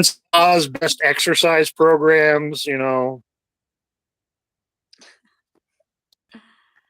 Uh, fact, I wish people would pay me, $50 a month to come exercise here. That would be I'd give nice, them a good right? workout. Yeah. Yeah, you could have them like do all sorts of things around your project or your Yeah. property, you know? Clint says, I was a truck mechanic for about 30 years. After I stopped, it took about a month for my skin to return to normal. Oil and grease stain the skin. Yeah, with the Yeah. construction they're doing along the highway here, um, I could smell the AC tin in the asphalt, I forget what they're called, the hopper where they're making the asphalt. I could smell the AC tin because that's what my ex-husband used to do, was make asphalt. And I was just like, oh, I remember those days of dirty Carhartts and dirty black fingernails and that smell that would I follow was in us the home. asphalt business. I Yep, remember that smell well. Now I did traffic control, but then like in the spring we do the crack sealing and it's all yep. hands on deck. So I didn't do traffic. I did crack sealing and stuff like that. But there's that smell. Oh my goodness! Especially we did more resurfacing. So we did a slurry seal, which Oh, was you did mixing chip hot seal? oil. Yeah, no, it wasn't chip seal. It was, Oh, we called it slurry seal because they mix the rocks in with the oil and then we yep, spread it out rather than oil chips and then oil. yeah, Um, but I did mainly traffic control for about 3 years. I did traffic control. I made decent living doing traffic control. yep, yep. I understand there's some good money to be had in that. That's for sure. Yeah, Ashley, you're in the same kind of business. I mean, you're in a around dirty stuff, so yeah, you get Yeah, dirty hands too. But Clint, if you're working on trucks, there's nothing dirtier than diesel engine type stuff. The stuff that comes off those diesel engines, it's just ugh. yeah. Brent says, I was at the beach at midnight the other night and saw this person grounding and mooning, filling the ocean. Wow, weird, but whatever. Oh my goodness. I had a girl that I was sort of dating for a little while, and she was super into grounding. And just for grins and giggles, I set up her bed so she could ground while she was sleeping. You put the wire out to the ground and Yeah, I took the metal tape, the metal tape like yep. for duct work, Yeah. and I put it down so she could lay it down on her spine. And then I hooked two leads to it at the end and I ran it out the window. Well, I ran one out the window and I ran one to a pipe that was So, near the bed. yep. And then she swore that it worked. And it's stuff like that. If you have it in your mind that it's going to work, it's going to work. Yeah. So what's wrong with that? Just as long as you're not too off the wall. Yep. That's why if you say something, if you forecast something negative in front of me, I'll oftentimes catch you doing it. Somebody, I'm not saying you specifically, but anybody who's talking to me and they forecast something negative is about to happen, and I'll say, don't burn bread. And I had to explain that to somebody the other day because they were like, I'm not even cooking bread. What are you talking about? I was like, it's a saying. It means that don't say the bread's gonna burn before you've even put it in the oven. You got Yeah. to think positive, and if you think positive, everything will come out okay. You Yeah. know. So, yep, I agree. Yeah. It's a lot of it's up here.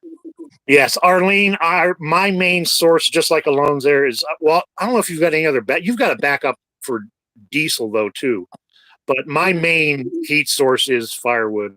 Oh yeah, I've got Um, heating oil. Yep. Yeah, you're yeah, right.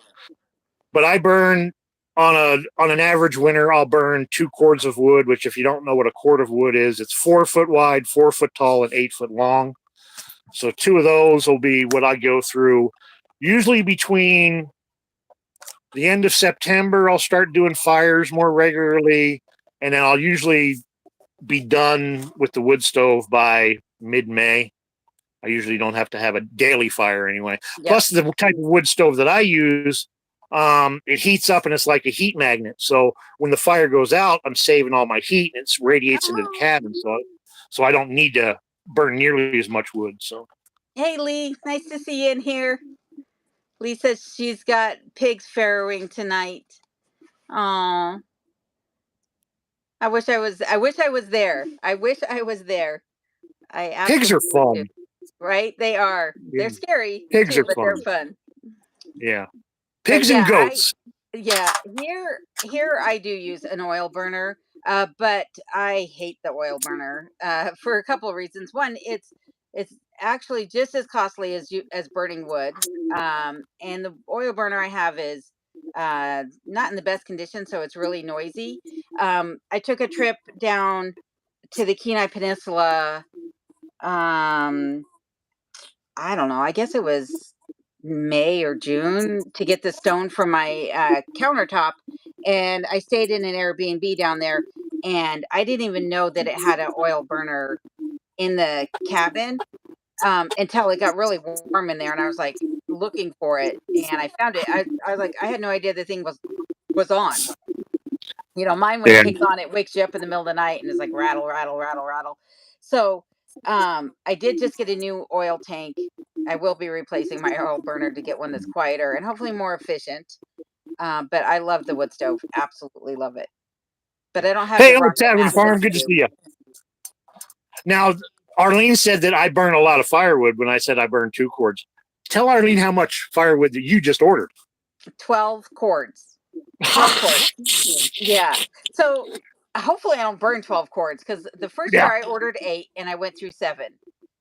This last year I ordered 9, plus I had the one left over from last year, which was 10, and I'm down to about a cord left. So I burnt 9 cords last year. But part of that is also because, well, there's a lot of factors, I think. I didn't insulate the windows early on in the winter like I probably should have. I got the roof replaced, and as much as the old roof was hideous to look at and leaking and in jeopardy of collapsing, it obviously was holding the heat in better than the new roof is. The new roof has R38 insulation in it, but I don't have a ceiling. So I just have the metal and the baffling and the insulation up there and then the plastic sheeting, but no ceiling between me and the plastic. So that's causing some heat loss, I'm sure. I took out all the Yeah, insulation. you've got that high ceiling and the loftiness. Yeah. And how many square foot is your cabin? At least the footprint. The footprint is 30 by 30 in the main part of the cabin. The Arctic entry is 16 by 17. And I think altogether, I'm like at 2750, I think is how much square footage I have. Yeah, And yeah. then I've got a Arlene, full my cellar. cabin. Yeah, Arlene, my cabin's only 8 by 16 as far as my living space goes. So it's a tiny Yes. house. It heats up quick and easy, but it also cools down quick and easy. That's why I use the type of wood stove that I do. Not only because it burns less wood, but it maintains the heat for a lot longer. I can go to bed at night and the cabin will, be 70 degrees and I'll have to crack open the windows. But then by morning, the cabin's still 60 degrees. Whereas when I had a regular wood stove, the cabin would be 50, 45. And when you get old like me, waking up in cold like that, it ain't no fun, especially when you got Pete. Yeah, so mine does drop down to 50 degrees by the time I wake up in the morning. But I think that's the difference between men and women because I run very hot. And Mhm. and so for me 50 degrees is like that's a comfortable temperature. I can handle it. Sometimes at night going to bed with the wood stove, cranking is a bit much. But by the time morning wakes, comes around, it's comfortable in the cabin. Yeah. I'd like it a lot cool. The only time I have trouble is like this time of year, like humidity. I'll sweat like crazy at 60 degrees. It's just the way my body is. That's one reason why I left the East Coast because growing up, man, that those temperatures and the humidity in the summertime, I'd have a box fan. I put my bed in front of the window, have a box fan blowing directly on me. But then when I moved to Colorado, I wasn't as hot at 120 degrees as I was hot at 80 degrees back east. You So think that was the humidity? I know it's the humidity. Yeah. Yeah, yeah.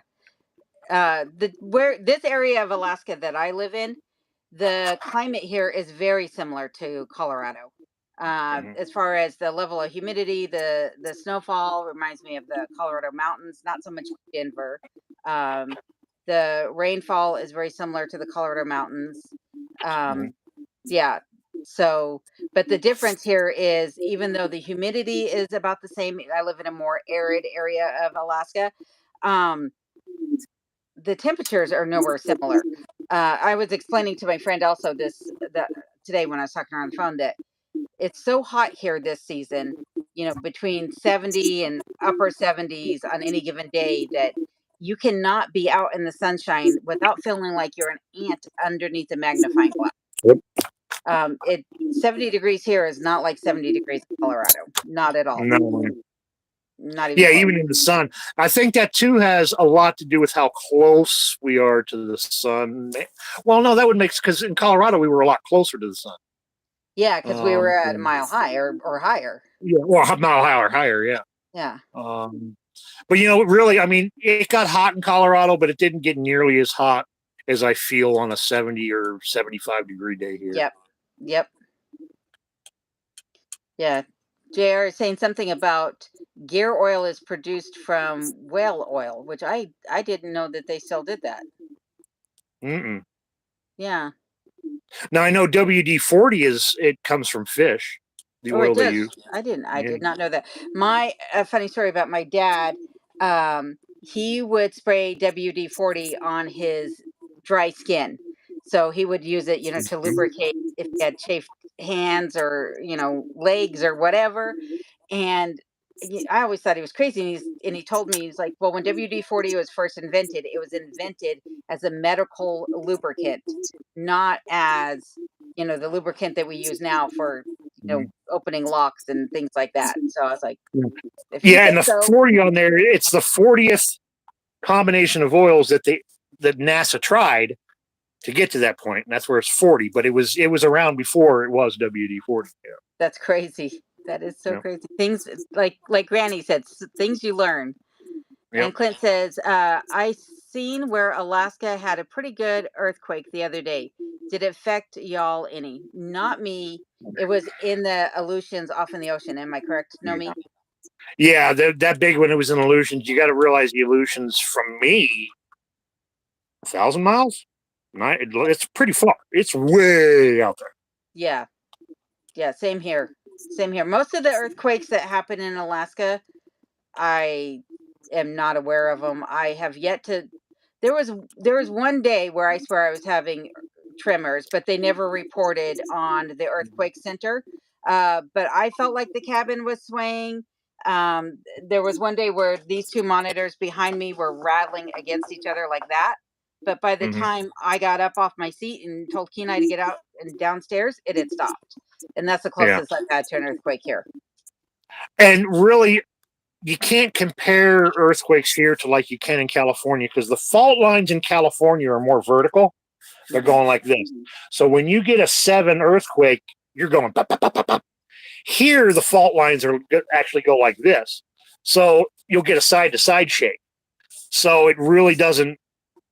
You got to get above a 7 for it to even knock stuff off the wall. But when we did have this, I think this is the year before you got up here, we had a 7.1 and a 7.2 back to back. And the 7.1, that was not, I had pots and pans hanging in the rafters. They all fell down. I mean, it was bad. Stuff fell down where it blocked my door, where I had to clear it out to get outside of my cabin. Yeah. And what was bad is it happened at like 7 o'clock in the morning in December. And at 7 o'clock in the morning in December, it's dark. Yeah. So when it's dark and it starts shaking, it gets a little scary. And then we had a bunch of aftershocks for like 3 or 4 days. And it was, it gets to you a little bit, but really houses don't fall down up here like they do in California, even though, they're not built as well, most of them, because we don't have building codes. So it really doesn't bother us. And most of the time, even a earthquake within, say, a 20 or 50 mile radius of a 4 or 5, they'll say it happened. And if I'm driving or if I'm outside working, I won't even know what's going on. I got to be in my cabin, and so, like your monitors, I'll see my lantern hanging off the ceiling sway a little bit. It's like, oh, we must have had an earthquake. Yep. Well, and every time I reach for my cast iron, I actually think about that story, because I'm like, yeah, I'm so glad I don't have a pot rack hanging over my head, because I know you were told that story before, and I was just like, yeah, no, I'm good. That was what's weird, is I had cast iron falling out of the rafters breaking, yet I had a teapot that was on the top shelf in my kitchen. I was living in a 15-foot geodesic dome at that time, so it was a pretty small cabin. But the teapot came off the shelf, across the room, landed on the other side of the room, ceramic teapot, Didn't even break. Didn't even break, but the cast iron did. But the cast iron did. And all my oil lamps, I lost all of my oil lamps. Oh no. Oh no, Yep. that's the worst. That's all right. It is what it is. I really wasn't using them that much anyway. So. And Arlene says, "Wait, Nomi, where were you born on the East Coast?" I was born actually in Sellersville, Pennsylvania. I grew up in Montgomery and Bucks County. My family comes from Philadelphia. They moved here from Ireland in the turn of the 18th century. My mother was born in Germantown. Most of my family is from the greater Philadelphia area, but we've since scattered. I moved to Colorado because my sister was in Colorado, and it was better than Philadelphia. So I spent 18 years in Philly area. I spent 18 years in Colorado. Now I'm on my 16th year up here, I think, if I do the math right, but pretty close. I'm on my third life. Yeah. And JR says that a long time ago, WD-40 never said lubricant on the can. It said penetrant, which makes sense, Mhm. but it's also good to know because I did not realize that. And sometimes when you're needing penetrating oil, you always have, or at least most people have WD-40 around, but you may not Yeah. actually have penetrating oil. So that's good to know. Yes, Arlene, you didn't know that? I was born on the East Coast. I'm what they call a quote Philly boy. I'm in the quote Philly area, which is outside of Philly. And Arlene is now asking, how many hours of sunlight up there on average? In winter, it's not much, right? So how much do you get? My area winter time is 5.5 hours of sun up, and the rest is dark. Summertime, it's 19 hours of sun up, and not really dark, but dusk. Yeah, so I'm the same, but I would say during the 3 weeks prior to summer solstice and the 3 weeks past summer solstice, it's 24 hours of daylight. You say dusk, but like it's super bright outside. I could go outside and walk in the woods and still see, my hand in front of my face and see where I'm walking without needing a flashlight or anything like that. I can see all the way from my cabin back to the tree line behind me without issue. But then in the wintertime, yeah, I think it's about 4.5 hours of daylight is what I have here. And it's the same way, right before winter solstice and right after it, it's like it's the darkest. So those 6 weeks is when the temperatures are the coldest also. Brun, the majority of the work that I've done most of my life is contractor type work, residential and commercial, new construction, remodeling, handyman type stuff. I shut down my business about 6 years ago when my shoulder started acting up. I couldn't perform the way I used to. So that's when I got the idea of starting a school here and trying to teach people skills on living off grid. The other thing I did was I was actually in the ministry for a while. I did some preaching and stuff like that. I have since left the church about 10 years ago. And yeah, that's about it. So between construction and being a preacher, that's basically how I lived. Yep. And it served you Yes, well and Arlene, served the all Irish of are us good well. people. Yep. And Arlene says, I thought so, a suburban Philly guy. And Reese says, no wonder your chicken coop looks fabulous. Yeah, you did an amazing job on the coop, by the way. The coop's really awesome. Yeah, that and the artistic. I've got more artist in me than I realized, and when I get into that creative mode, it just sort of comes. I didn't plan any of this. It's just sort of like, oh, that's going to look good if it's like that, and that's going to look good if it's like that.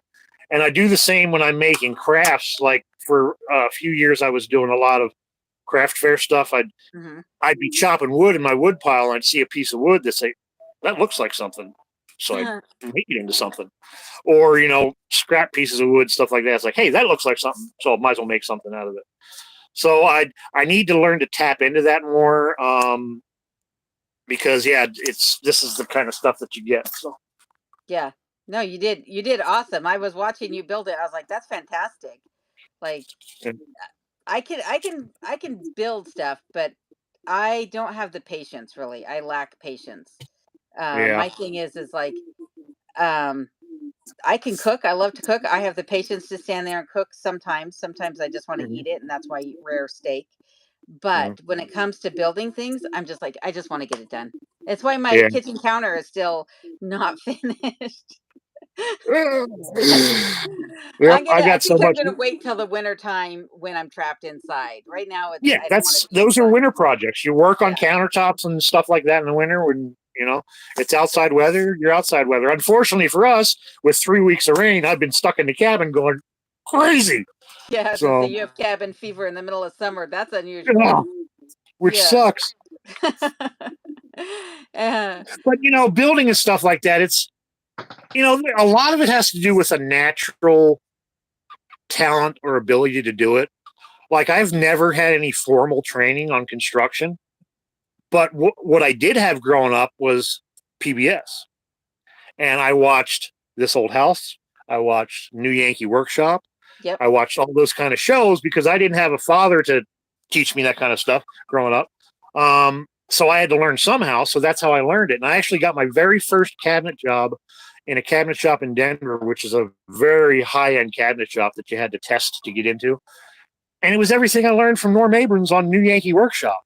But at that time, he was teaching those basic skills, what a Yeah. rabbit is, all that kind of stuff.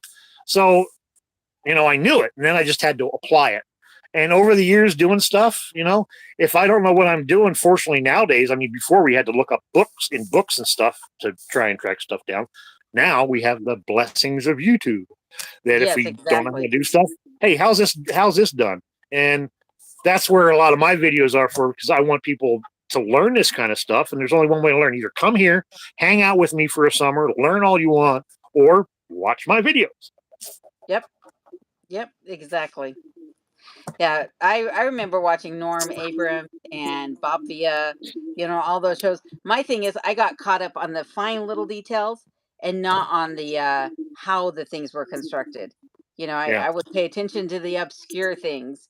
But that doesn't always get you through life. No. And there's a lot of stuff now, like that pocket hole jig that I use, that blue Craig jig, that makes life so much easier. And I mean, anybody can put two pieces of wood together with one of those things. It's amazing, just a little piece of plastic, you know? That little that's Yeah. that little Craig Yep. pocket jig. Yep. Yeah, I They have were one as great. well. I've got that, and Yeah. I've got one that you screw down to the bench too when I'm doing larger projects. So which is a lot easier. You There can you just go. pop it and go. But yeah, those two things, it's just plastic with a metal sleeve in it and a Yeah. clamp. So Yep. simple.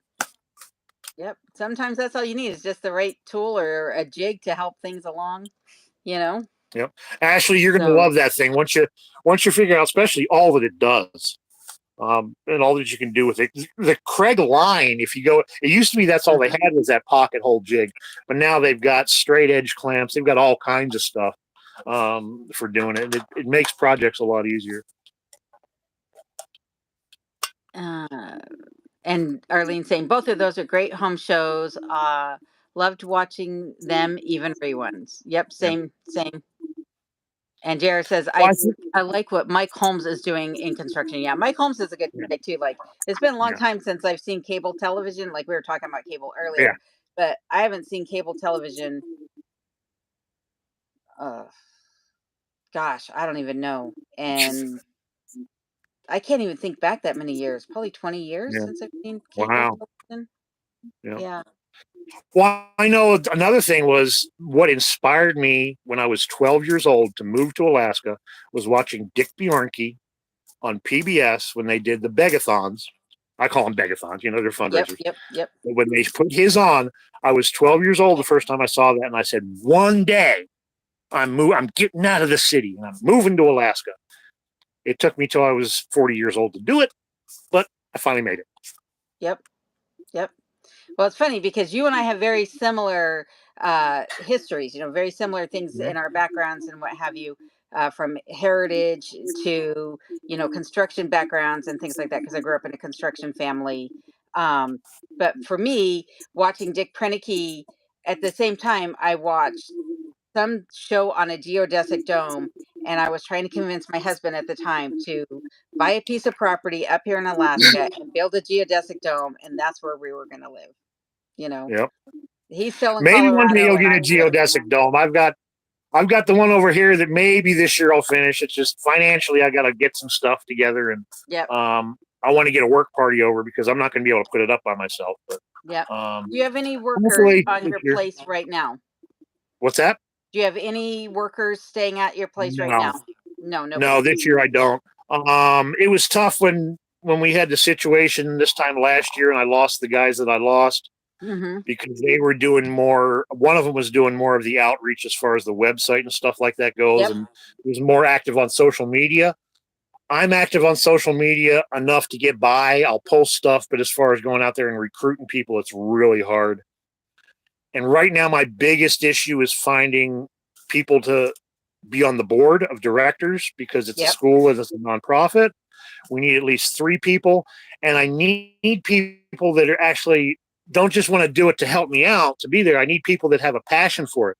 They need to have a passion for teaching this kind of skill or teaching to begin with, and they also need to have a passion for affordable homes so they go out there and actually are active in doing it. And it's not easy to find. No, You know, no, not at people all. are busy with their own lives. You know, they want to talk about how expensive homes are and stuff like that. When you have an opportunity to do it, it's a little different story because then it takes out of your normal schedule and your normal time. So, Yep. but yeah, when it comes to geodesic domes, I love building domes. They have their place. They're a lot of fun to live in. They're interesting to live in. I think the biggest problem with framed geodesic domes is that they leak a lot because Yeah. there's so many angles and so many things you have to seal up. Whereas when I start building the geodesic domes out of the aircrete and the styrocrete, Mm-hmm. it's going to be a solid monolithic shell that goes Oh, over so top of it. So you that eliminate that issue. But yeah. affordability wise, very affordable to build a dome because you're using a lot less materials than you are with standard construction. Strength wise, it's incredible. Yeah, I love them, but they're not for everybody. So Yeah. Jared says people talk about the weather, but nobody wants to do anything about it. yeah, it's not it. Yeah. Yeah. Uh, and Arlene was asking what time it is, and I saw JR answered her that it's 6:44 here. So I was going to just touch on that and say that there's only one time zone for all of Alaska. Even though Alaska is the largest state in the union, we have share the same time zone across the entire state. And let's see here. 1945. You're gonna make us do the math, Seashell. When I was doing more ham radio, I thought in time it was military time, but it was also UTC time. Yes, that's the one that And gets me. if once you get it in your head how it works, and you're talking to people in so many time zones, Mm-hmm. it's a lot easier to go off of UTC time because everybody knows the UTC time and minus or plus, for where they're at. So. Mm-hmm. So what is it like? We're 8 hours ahead of UTC, right? If it's midnight there, we're 8 hours, or we're 8 hours behind. We are -9 UTC. -9. Okay. Yeah, because I look at it when I'm looking for the Aurora Borealis forecast, it'll give it off of the UTC, and I have to sit there and like sometimes think about it. I'm like, wait, where are we? Where I get lost, Yeah, it's -9. And UTC time, for people don't realize, that's where at the Greenwich Means line, which is in England. Mm-hmm. Someone made a line in history, and they said this is the 0 point. Anything this side of the line's minus. Anything this side's plus. So 0000 UTC is midnight. Yeah, midnight Mm-hmm. in England. So you go off of that and you either subtract or add. Oh, okay. That makes sense. Yeah. That makes sense. So for every time zone or every parallel? Every time zone. Okay. Not all time zones go with Straight up and down. Yeah. They go around stuff. And then you got places like Arizona that don't do the daylight savings, which I wish nobody would do daylight savings anymore. Yes. Because that really messes you up. I spent a lot of time in Arizona, and there was a line that you had to cross, going back and forth, and it was like when you're working there, you got to remember that if I'm working in the Arizona side, it's an hour difference. And if I don't calculate that, I'm an hour late, Yeah. you know? Well, and now with everybody, having the access to work remotely and even like our live streams and things like that, trying to keep in touch with people that are, on the East Coast and those that are here in Alaska and make things work well for everybody, and then considering internationally too, it's difficult because you're like, okay, it was hard for me when I was scheduling meetings when I was working online because it was like, okay, I got people in California. I've got people in Colorado. I've got people on the East Coast. I've got people in Japan. It's like, wait, how do I get this meeting scheduled and get everybody there? Yeah. You know? Well, it's sort of the same way when we're putting out videos and doing lives now. We got to Mhm. think about where our viewers are and when we're going to release a video, because if you release it when most of the people where you're at where they're watching are asleep, nobody's going to watch it for 3 or 4 hours until after it's already out. So, Yep. Yep. or maybe And the that's next day, even. Yeah, and that's the thing too. Like, somebody was asking me about, they were saying, I don't even know what your posting schedule is anymore, and it's difficult because, as we were talking about earlier, with upload speeds and things like that, if you don't get your video out at the right time, you miss that window of opportunity to get the Yep. spike in views. And sometimes, it's not worth delaying until the next window of opportunity. It's just like I just got to get a video out because it's been too long, and it's because we got Yeah. internet down or power outages or Mhm. it's summertime and there's just a lot to get done. And in summertime, people aren't watching our stuff as much as they do in the wintertime anyway. Yep. So you sort of get a little more. And I know if I don't get a video out, Friday's usually the latest. I won't put a video out on Saturday. Sometimes I'll put like a cooking video out on Sunday, Hmm. but Tuesday to Friday is my window. And if I don't get that video out by Friday, I'm waiting until next week because it's not Yeah. worth it. Yeah. Yeah. Because Even like I though said, I'm you'll not miss it. monetized yet, it's not worth it to get the views Yeah, because because you want those hours yep, behind your views. yep. Got Exactly. to get them watch hours. Watch hours are the number one thing. So you people watching our stuff all the way through, you're doing us a giant favor by doing that because Yeah. that's how we get paid. And right now I'm sitting at 1,400 watch hours a month, which is it's weird because they go month to month, but it's also calculated through 365 days. So it Yes. has a lot to do with what they watched last year, plus what you're putting out this year to Yes. accumulate those hours. And YouTube's it's interesting to Yeah. say the least. Yeah. They definitely keep you on your toes with trying to figure out Yeah, what is what. yeah, So, but yeah, if you have a playlist, on your channel, Nomi, then I recommend everybody just go and put his playlist on and let it play in the background, and that'll help Nomi get up those hours that he's so anxiously waiting for to get, so that he can get the yeah. monetization on his channel. So, I've yeah. actually got someone who does it for their dogs. They Oh, used nice. to play the radio for their dogs, and now they turn on the TV. And now, because I've got the one playlist that says everything Nomi, or yeah, everything Nomi, which is Yep, all my videos, the shorts and everything go on there, and they'll just let that play through. So that's that's a fantastic. major help. Yes, that helps a Arlene, I lot. saw the Phillies won. That's awesome. I was so excited. And when Bye, does Lee. Eagles training starts next week? I think something like that. So Yeah, and JR is saying if you're too busy to watch the video, turn the volume down and let it play in the background. yeah, Yeah. My thing is that like I'll put the videos on while I'm doing stuff around the cabin, but then I hear something in the video or I get distracted watching the video. And it takes yeah, me, that much longer to get the chores or whatever done because I'm like, yeah. what is he doing now? you Yeah, know? exactly. So, Because we but are trying to do visual content, not really listen content. exactly. So that's what I was telling Aaron Raymond. When he was out at my property, he was saying that he wanted to start a YouTube channel. And I told him, I said, biggest piece of advice I can give you is treat it like show and tell, right? You Hmm. can't just tell what you're doing. You got to show. You got to Hmm. show it's a show. People want to see, Yeah. you know. And So it's different for everybody. I mean, you've got people that personal, yeah. um they make their living off of just reviewing other YouTube videos. You've got people like us that share our lives. And Mm-hmm. then I go a little bit further and actually teach people because I've got the teacher in me that I'm trying to instruct and teach and stuff Yep. like that. And then you've got the vloggers like my buddy, the Philly captain back there in Philadelphia, that he just goes out and walks around and talks about stuff and, minimal editing.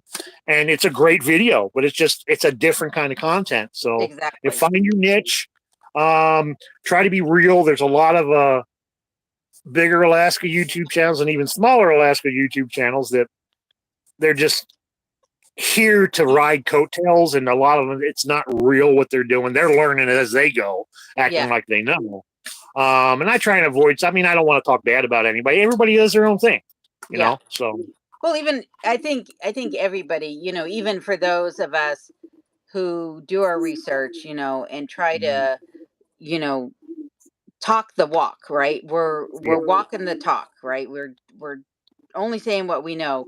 I feel like sometimes I have imposter syndrome, you know, Mm-hmm. because it's like people are asking me questions about Alaska. It's like I've only been here, going on my third year now. I don't know Mm-hmm. everything, and that's why a lot of times in live streams I'll be like, "Okay, who in here from Alaska, can answer this question?" Because I actually don't know, Yeah. So it's And hard though that's one because thing I really like about you and your channel is you are real and you're not hiding it. yeah. It's you are who you are, and you're admit that you're learning as you go. This is the knowledge I came here with, Hmm. and this is the stuff I'm learning while I'm here. It doesn't always work what I learned before, but this is how we can adapt it, and this is what we do, and this is just your Yep. basic stuff. So, I actually am going to do a video coming up about what I got right about Alaska and what I got wrong. Like what mhm. what was these Good. preconceived notions I had in my head about Alaska before moving here, and which of those were right, and which one of those was I like completely Yeah. off base with. And that was my big reasoning to start Light in the Wilderness. The school was Hmm. I saw so many people coming up here with reality TV knowledge of how life is here, Hmm. or even just maybe they lived on a farm or out in the country in the lower 48, and they want to try and bring all that up here. It all doesn't translate. Yeah. It's okay that it all doesn't translate, but you got to get that in your head that this doesn't necessarily work. I've been on properties up the tracks, near where Rob's at, where people spent all winter dragging their washing machine, their I agree dryer, with you. all their city stuff out there, thinking they're going to live a city life off grid. Yep. No. Yes, it's possible, but it's going to cost a lot more Yep. because then you're calling in fuel. You need bigger generators. Now that we have solar, you need bigger battery banks, all that kind of stuff. I want people to succeed. If they've got the heart to be here, I want to make sure they succeed when they get here. And Yep. that's what I teach what I know, you know? Exactly. And that's the reason I put out, those videos like don't buy land in Alaska till you watch this video, and um showing some of the historical things that took place here in Alaska because like you said, the reality TV only gives you a certain perspective. The knowledge of things that you learned back in the city can only carry you so far out here where some of those principles just don't apply. And Mm-hmm. so it's like, yeah, I'm like you, I want people to know that if you're going to move to Alaska, these are the real challenges. These are the real things that you're going to have to deal with. And these are the things that you should take into consideration before making that move. Because right after I moved here, I heard a lot of stories about people moving here that had no idea what they were getting Yeah. themselves into. They Yeah. didn't realize You that wouldn't you snow wouldn't or believe how mud. many cabins I've run across out in the woods where the property's there. There's a cabin, and everything's just been left, Yeah. Yeah. or a And that's, cabin's been started. They got a foundation and they started, and then they stopped. It's gone. yeah. You know, they couldn't make it. They Yep. couldn't handle either the bears being around, or they couldn't handle the dark. That's the big thing is the darkness. Most people can't handle the dark. Yeah. But it's funny that you mentioned, stumbling across these cabins with everything left behind. That's a real part of, the Alaska reality too, is like it costs a fortune to get up here and to bring all of your possessions with you. You may not have that fortune with you if you decide to leave. you know, Exactly. and you hauled all that stuff in by uh snow machine sled, Yep. a four-wheeler, quad, whatever. You did all of that, um trip by trip. You didn't do it with a U-Haul. You didn't do it with truckloads. You're out Mhm. in the woods. You did it armload by armload, and you don't have that time or luxury necessarily to haul that stuff out when you're leaving. It's like you just got to go. That's awesome, Ashley, being debt free. That's one thing I highly recommend if you're going to come up here. Come up here Yes. as debt free as possible and try and stay that way. So, Yeah, that's the big one. That's the big one, is trying to stay that way. It's yeah. easier said than done. Uh, but like I was just thinking about this today, is that pretty soon we'll have the PFD, the pipeline fund dividends, and that's going to help out a lot of Alaskans, because there are a lot of people who live on that. That's their yearly income, is that one check, Yeah. and maybe whatever trapping or odds and ends jobs Yep. they can pick up throughout the year. But Yeah, there's a lot of people that they're out there and it's a family with two or three kids. That's a big check. That's a new snow machine. That's a new yep, four wheeler. That's filling their oil tank is another big one. Because a lot of people that live on the rail belt system, yeah, they're remote and they may not have electricity, but they still count on fuel oil maybe. And if yes, that's going to fill up their oil tank, that's big yep. because it costs a lot to fill up one of them oil tanks. It costs a lot to put up 12 cords of wood too. It does cost a lot. I'm trying to respond to a comment on here on my desktop, and I do not know what happened, but my mouse has gone absolutely bonkers, and it Uh oh. won't let me get to the comments. It just keeps scrolling to the bottom of the page. So, Yeah. Clint, I saw your comment, and I'm was going to send you a giggly face. Like, that is funny. Mark this down your calendar for sure. Yeah. So, but now I can't see the comments at all because it won't let me. I'm going to hit refresh because I don't know what it's doing. Arlene, the captain's going to make it up here. It may take a couple of years but he's going to make it up here because I think Cheryl really wants to make a trip up here, and that'd be an awesome adventure for him.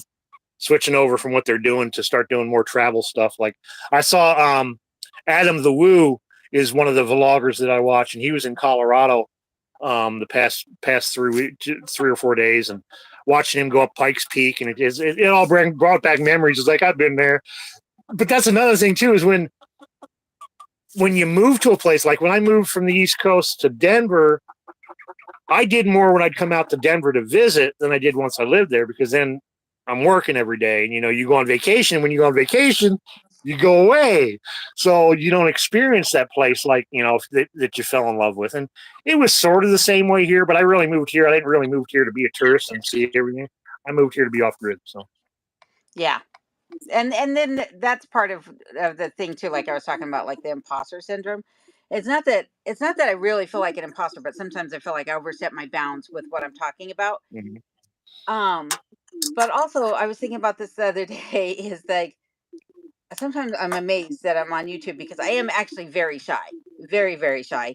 And the other thing is like, wait, I came here to be alone, and here I am broadcasting my life out in the middle of nowhere, where I have no neighbors, I have nothing going on. I'm broadcasting it to people around the world. It's like, wait, what am I doing? What? Like, this doesn't make sense. It's so bizarre, you Yeah. know. So it takes a little bit to get used to sometimes, that in, like you were talking about, running into town and then seeing people and you start talking like crazy. For me, I run into town and people start talking to me and I'm just like, "Oh, you can speak." I'm Yeah. so used to people just, leaving comments like Oh my god, yeah. You go 2 or 3 weeks without actually vocalizing something, and you start to talk. It's like, wait a minute. yeah. You realize that that came out loud in public and it wasn't the voice Yeah. in your head? Oh, plus Yeah. I'm not the quietest person in the world, and I still got that Philly East Coast in me. So when I go out in public, I am loud, unfortunately. But Yeah. it is what it is. Deal with it. You're either gonna love me or you're not. Well, and for me, it's that I'm always giggly. I find humor in everything. Like, the simplest little things make me Yeah. laugh. And so I have to remind myself that I can't do that snort giggle, you know, in the middle of the checkout line because something stupid happened. The other person might not think it's funny that I'm laughing at it, but you know, Yeah, there's a lot of silly things when you go into town that you realize are kind yeah, of silly. A lot of people just take for granted. Yeah, if you're going to be up here and you're going to make this videos, just be genuine. Be yeah, who you are. If you don't know, admit that you don't know it. If you're going to live exactly. off grid, live off grid. If you're paying for an electric bill, don't say you're off grid. You can say you live in Alaska and remote, but be genuine. Yep. Oh And yes, the other thing is too is like if you're going to live like I do, right, where you are remote and you are on the electric grid and you're hauling in your own water and what have you, live within your means. Live yep. within your means. Enjoy the life that you came out here to live and don't try to keep up with the Joneses because at the end of the day you'll realize it's not worth it. It's It's not not worth worth it. it. Yeah. And we live a fine line between stepping back in time in a lifestyle and still keeping up because there are things that are very convenient and not, like these phones. When I first came up here, this was nothing. I mean, I had a flip phone. My Yeah. only listening to anything was one FM radio station that came out of Talkeetna. It was the only thing I could hear. And I counted on that, and I counted on hearing the train to know what time it was, Yep. unless I use my flip phone. Now graduating over to this, for me, it's a lot better mentally because I am a people person and a social person. So it's hard to be alone for extremely long periods of time. I can go about 3 weeks before I start thinking, I need to get out because I don't like what's going on in my head. Oh my goodness. See, for me, I'm the exact opposite. I could probably be in this cabin every day for the rest of my life and be just fine Mhm. because there are enough crazy things going on up here to keep me entertained. You know, I'm cracking up at myself 24/7. So, Yeah, I'm the and I'm funniest not person I know. yeah, and I'm not a people person in public because I am so shy. Like I Yeah, worry when I'm around people like do they have everything they need? Can I do something for them? And then it's overwhelming, so it's just like I'd rather be here where I yeah. don't have to tend to people. So, yeah, but it does wear on you too, I think, at the same point because um I don't know, like there was something that happened recently and I was thinking, oh, it was when I was thinking about my kids coming up. I was like, well, I miss them when they're gone, you know, because I Hmm. came up here knowing that they had gone on with their lives and they have these things. And when my son was up here the last time, it was kind of hectic. We got a lot of work done.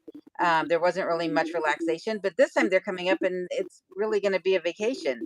And it's like, am I going to miss them, more this time than I did moving up here? So, Hmm. you know, Well, human beings, we are social creatures. People and situations drive us to want to, be more alone sometimes. hmm But we are dependent on others to survive. We got to have someone build our house for us if we don't know how to do that. We have to have someone do our food for us if we don't know how to do that. We are dependent on society. yes, Um, and it's just the way it is. So that's a nice balancing act that we try and say. And a lot of people want to say, I'm totally independent and I'm, this, that, and everything. Who built your truck that you're driving every day? yeah, You didn't, yep, you know? So, and also that one thing that drives me crazy is when people say that they're the lone wolf. I'm a lone wolf and I don't need this, I don't need that.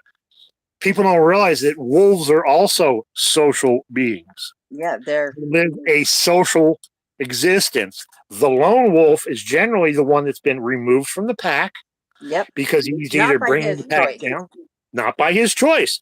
He's removed from the. Oh, I got a visitor. She's going to come over here and say hi. Oh, He's been removed from the pack. He's struggling. He's got to depend on himself alone to mhm. get food, provide himself everything that he needs. He doesn't have that pack. So don't say you're a lone wolf. It's not the greatest thing in the world. Guess who's up here to see me? See if I can Oh, get her on my hand. Come here, baby girl. Oh, there you go. without her whacking you in the face. Oh, there you go. Look Say at hi, that. Dottie. Say hi to your fans. She is the sweetest bird I've ever had. I Travis, don't even have Travis, to answer your question, I think we're both doing well tonight. Thank you for asking, for sure. Yeah, we are. Yeah. In good Well, company, actually, for this is the sure. first time you and I have ever communicated live one on one. Yes. One, because we live so many miles apart, and Yep. we talk in the comments and we talk in emails every once in a while, and that's Yep. about it. Yep, exactly. So this has been a lot of fun. I've actually enjoyed this. I actually think that this should be maybe more how we do live streams. Feed off of each other and be Yeah. able to converse a little bit as opposed to the way I've done my live streams, which I like. Reading off the Hmm. comments and everything. But sometimes it feels like a play by play. You know, where Excuse this me, I is got a chicken butt in my face. where this is a good conversation. Hmm. Uh, Brent says all she needs is a fishing rod, metal detector, good boots, a warm jacket, and my cap. There are days where I agree, like I could need absolutely nothing more than that. Though I need a metal detector, I don't have one, and I would love to find one. Where are you going? And Clint says he's extremely extroverted, and being around people freaks him out. You're in good company, Clint. You're in good company. Well, that's sort of, I mean, when you're an extroverted person, but you hate being around people like me sometimes, that's out of balance because you want to be, talking and, Yep. interacting and stuff like that. And that's where making YouTube video also helps for me when I don't have contact. I know people are on there on the other screen, and I picture that while I'm making my videos, and I'm talking to you guys while I'm making it. I'm thinking about you guys. Yeah. So, Somehow I just keep picturing you're going to get an arm or a not an arm. You're going to get an egg right there, an egg in your elbow. maybe a turd, not an egg yet, but they're about actually, according to what they say about this breed, end of August I should start getting eggs Oh, from that's them. good. So, but then Steve started cockadoodle doing and doing his thing, so it could be even sooner for the other birds. So this Nice. coming next few days, I'm gonna have to build a nesting box. So Very cool. Because you don't have one yet. no, I did the nesting box. I held off on because I was in a race to get this thing built. Arlene's asking, will their tail feathers grow in as they get older? On a rooster, yes, they will. That's about as many tail feathers as the turkin. The turkins have about 30% less feathers than a traditional bird, Mm-hmm. and the reason is it's a genetic trait.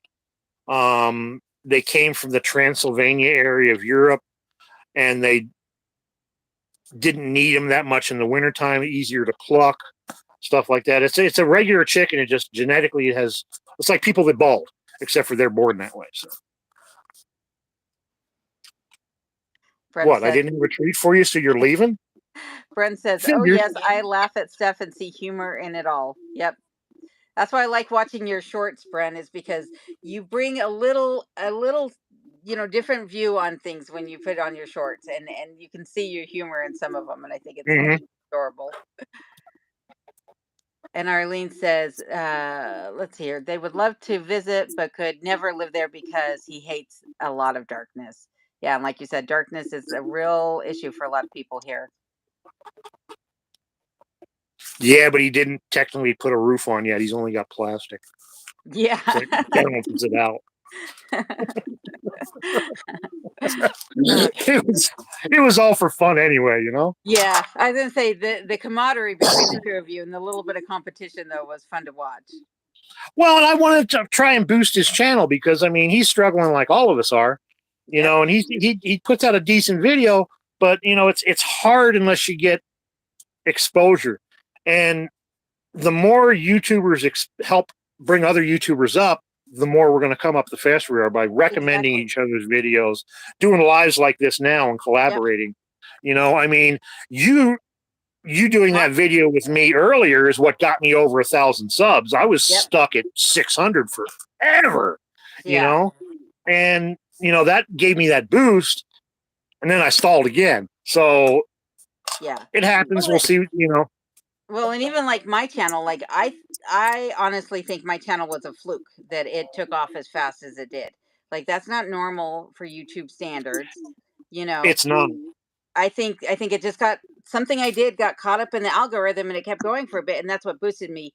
But it's like you have no control over that algorithm. Nope. I mean, you have some, obviously, because you create a Yeah. title or a description or a thumbnail that the algorithm picks up, or it starts getting views and shared, and that spreads Mhm. it along. But Mhm. there is something organic about it too that happens, right? And it's like Yeah. the more I can do to help promote like your channel and Rob's channel and Adam and Phyllis and anybody who is in that point where they were like, I'm right there on the cusp. I'm right there. Mhm. It's like I'd like to see us all there. You know, Yeah. it would be good for everybody to be able to be Well, successful at this, even if it's just a hobby or a pastime, whatever. Why not make a little extra off of your mhm. hobby? Yeah, if you're going to be doing it anyway, I mean, I started doing the YouTube stuff because I started a school the same year a pandemic started. Yeah. I mean, I started a school, then the pandemic hit. It's not like I planned that, but I still had to do something, to get this thing going. So I started, what I would normally have people over and Uh-huh. teach how to do. I made a video about. Now more people can see it. And Alaska's its own little niche. And we've got so many people here that are trying to do it. Sometimes it hinders, it hinders us because there's so many people trying to do the same thing. In the Yep. same respect, we need to make videos that the people want to see. And if we make videos that people want to see, the algorithm will follow. Don't satisfy the algorithm, give people what they want to see. Exactly. And me, I get in my head that I want to be a little bit different. Whereas sometimes I got to go through and look at other channels to see what they're doing and what's working for them and copy that because that's what the people want to see. Exactly. I complain a lot about B-roll. People that put too many B-rolls in their video just to stretch it out Yep. drives me nuts. But people love that because a lot of people, that's all they want to see is the scenery, or, Yes. the stream running and stuff like that. So it's like, all right, I'll add B-roll if I have to, but that's what they want to see. And we've got to make the people happy. Yep. That is exactly it, right? Is that people do want to see um they want to see the scenery. But then again, like the video I just did, there are other people that they're like, no, I want to see you live. And I've had people tell me, I fast forward through the scenery parts, and Yeah. I try to make my scenery parts like very, very little. Like it's just Yeah. like something's about to change in what I'm doing, right? Either I'm switching gears completely, or I'm moving to the next step in something, and it's just to let you know that things are switching up here. But yeah, And to make a good video, B-roll makes a good video. yep, Having that transition in between, yep, and just adding a little bit of adding music to a video, especially for B-roll, is a game changer for a lot of people because I'll see a lot of people just run the camera and there's no sound, there's no voiceover there, and it's like, can you say something? At least put on a good song, right, if I'm going to sit here and right, watch, because if I'm watching your video, I'm watching the whole way through, yep, because I don't have time to sit around and yep. pan through videos, watch 5 minutes here. I If I'm agree. sitting down to watch something, I'm watching it. That's exactly it. It's like you don't want to move. You know, I don't know. It's like that when we were growing up, right? You didn't want to get up to flip the channel. You know, Yeah. you want to be able to sit down to something and have it play through and keep your Yep. attention. Yep.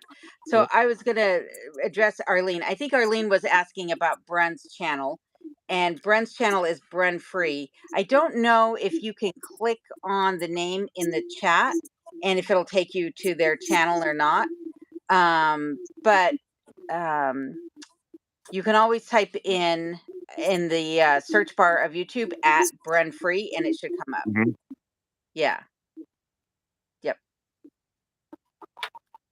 So Yeah, Clint, I know I'm the only one that wears a pointy hat up here.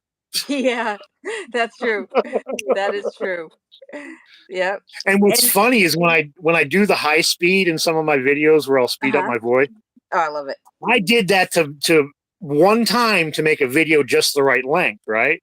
And then someone commented, "Man, you really sound like a gnome when you did that." And I'm like, "Ding! I guess I got to do it more now." Yep. Well, it's your signature card. And You it's know? something now I'm going to have to live. Like there's a guy that I watch that's actually in Philly, besides Philly Captain, he's called the Philly Sports Guy, and he always Mhm. wears face paint, right? And that's all he talks about sports, and whatever team is, that's the color of his face.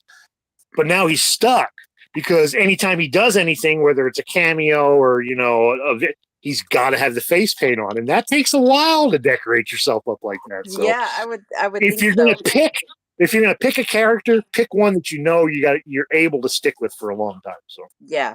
Yeah. Well, and then it goes back to also what you said about being authentic to yourself, right? yeah, Because if like for you, I'm sure there are days you would like to not be a gnome, yep, but at the same point, it is your personality. yeah, You you have that personality about you that you're just, yeah. you are who you are. I am who I am. I'm goofy anyway. Whether I'm being a gnome, I've dressed up. The furthest I've gone with a character was with a little 2-year-old, Mhm. and she was over, and I was living in Talkeetna, and I had the idea of doing a bubble parade in Talkeetna. So dressed her up in a pink little witch's outfit with a pointy hat. We got a wagon. I dressed up like a leprechaun because I was going more with the leprechaun theme back Yep. then before YouTube or anything like that. So you got a leprechaun and a little 2-year-old witch or 3-year-old witch pulling a wagon with a bubble machine on it down Main Street of Talkeetna. I heard stories of people that were in shops and the doors were open and a bubble Uh-huh. would float by, and they're like, "Where'd that bubble come from?" I was on Main Street having a parade, and it was just to have fun, and it's just like when it's great. So Well, and actually, you were one of the very first YouTube channels that I started watching, and you were at, I think, I don't, yeah, I think you were at, I don't think you were at the Ferrandi, but you no, were because at I've never done it something. for a roundy. Yeah, you were at something in Talkeetna, and they Mhm. were doing like the outhouse races, and That was the um, Wilderness Woman event. Yeah. yes, yes, that was like one of the very first videos I had seen with you, and I was hooked. I was hooked because I was like, here is somebody who's actually showing Alaska. Here is somebody who Yeah. actually looks like he's an Alaskan. This is what I Hmm. have in my head, you know? And I was hooked from that moment. So Yeah. That's that's what I awesome. said. Be authentic, you I know? try and get into it. Like I don't know if you saw the 4th of July parade that I did, Mm-mm. but I got into the parade. I took my Nice. camera out because I was in a 1 block area, and Hmm. I was trying to get the crowd into it, and get them waving and stuff like that. And when some come by, I jump out there in the road, and because I had a camera with a big microphone on it, Yep. people thought I was doing something official, which I was. I'm a YouTuber. People can see their head that we are making a living, and fortunately, this is the thing we get to do, whether people Yep. like it or not. And yeah, being out there and interactive with what's going on in the parade, it made for an incredible video, and it just turned out a lot better. Yeah. Yep. Well, it's nice to see people in the comments saying too about how they found, our channels and what have you. That's nice. And then we find their channels, because they start watching us and we start watching them, like Brian, and it's nice. And like Lee and what have you over at Old Tavern Farm, and Mm-hmm. it's a community for sure. And Yeah, we're lucky, you yep, know. we are. And some of these people that follow us that have their own channels, if we're not commenting on your videos, so we're watching as many as we can. We're Yes. still trying to live up here and do.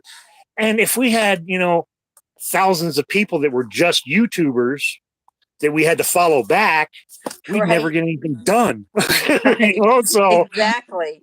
Exactly. And that's the thing. It's like, we are watching other channels. Like for me, yeah, like I said, I put them on while I'm doing chores, but my hands are wet, from doing dishes, or, they're covered in dirt and you can't really touch the screen to comment and do things like that. So yeah, watching a lot of videos, reading comments and stuff, no, but yeah, you got to get stuff done too. And it takes time to film and edit also. mhm. So yeah. Yeah, and like some of the people that are in the comments here, they're definitely Philly people. Like Dee, she's on the East Coast. Arlene, Yep. she's in Philly.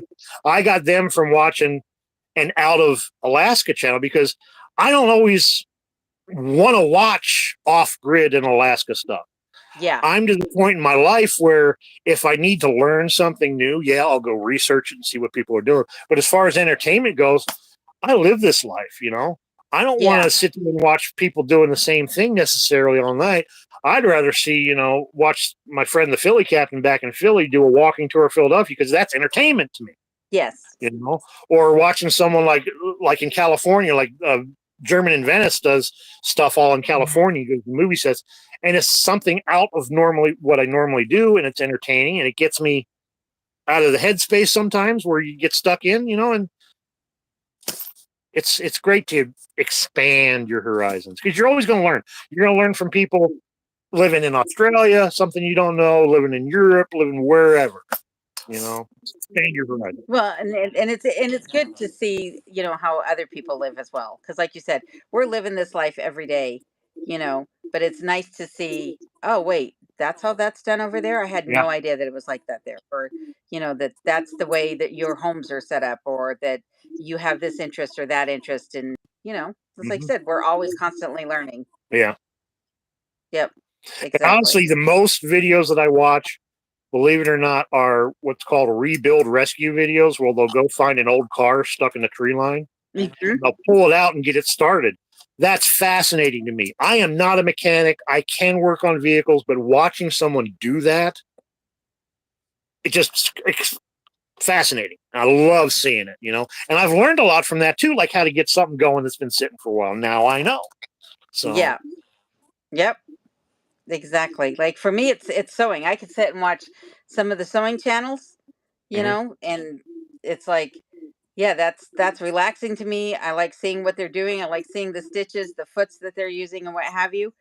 But at the same point, I could sit there and watch, a hunting video just the same and learn, different technique for skinning and cleaning and, gutting an animal. So yeah. Yeah.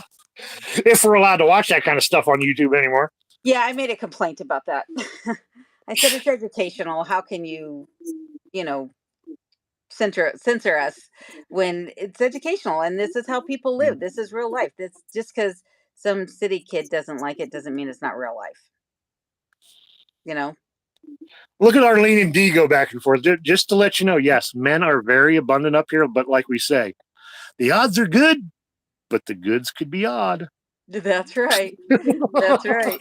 And what's funny is Glen Allen, I don't know if it's still true now, but a couple years ago, Glen Allen had more women than it did men. And it was probably because there were a lot of women going, "Oh, I hear that men outnumber the women in Alaska. I'll go get up to Alaska and get myself a man." And then they all came up here and found out uh, there are a lot of men up here, but they may not be the men you want. This And I'm is not true. saying anything against Alaskan men, but I am Oh saying yeah. there are a lot of people up here came up here to be alone for a reason. Well, then, in the same respect, a lot of the women that necessarily either spent a lot of time here or grew up here, Hmm. they get that in their head that I'm, one of out of 10 men, and there's one of me. I can get these guys to do whatever the heck I want, and they get that in their head, and it's kind of off-putting to a lot of people, but they don't Yes. realize it. But it is what it is, and you just I've come to the conclusion I'm happy the way I am. If something else happens, I'm happy that way too. Yep. I'm not going to force any of it. It is what it is. One thing, if you're going to come here, I'm not changing my lifestyle. So it is what it is. So that limits me even more. Yeah, that's exactly it too. It's like you get what you get, and Yeah. there's not much more to it. That's usually my first question. I say, how long can you go without a shower? Yeah, yeah. Well, that was the thing with my son and his roommate that came up, last year. She wasn't okay with there not being running water in the cabin and having to use the outhouse and Mhm. walking out in the dark to do so, even fear of running into a bear and what have you. And so that's my thing when people are talking about moving up here. I'm like, have you thought about these things? Because if you're Yep. living the way I live, it's reality, you Yeah. know? Yeah. People want to know if I want to go camping or do anything like that. It's like I live the most luxurious camping life anyone would Right? want to live. This Why is am I going to go glamping. in a tent? Yeah. Yeah, this is glamping. This is glamping. Yes. So for those of you who have not seen my channel before, it looks like I'm in a modern home, but Uh-huh. I am not. this is the only room in my home that has drywall. And other than this, I live in an old rundown cabin, and I'm roughing it. I might have electricity, but it's not like it's good electricity. And yeah, I'm loving every day of it. I was thinking the same thing about why would I go camping, you know, when I live it every Yeah. day. I'll go camping if I got to go to a fishing hole that's more than an hour away, Oh yeah, yeah. because I don't want to drive back and forth. Even a half hour away. If it's an hour away, I'll set up camp for a couple of days. Yep. But other than that, why would I want to go camping? I've lived it. I've lived in a tent for the summer on the side of a Hmm. river. It was a lifestyle. I loved it. It was, glamping, but Yep. it's just something that you either can or you can't. Not everybody can go a week without taking a shower and, showering out of a bucket and just washing yourself down. They need that running water and stuff like that. Well, I have to tell And you, after getting that Airbnb on the Kenai Peninsula, and I took a shower there, I didn't miss showers. I was like, I yeah, don't miss this. I like taking a bath. It's like it works for me.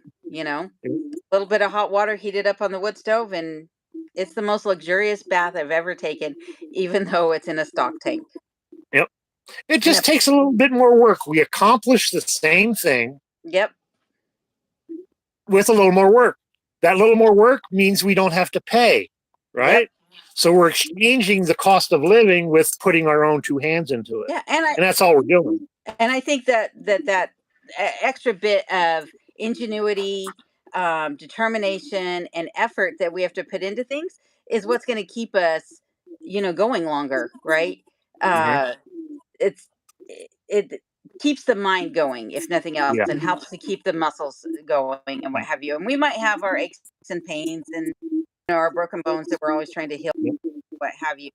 But at the end of the day,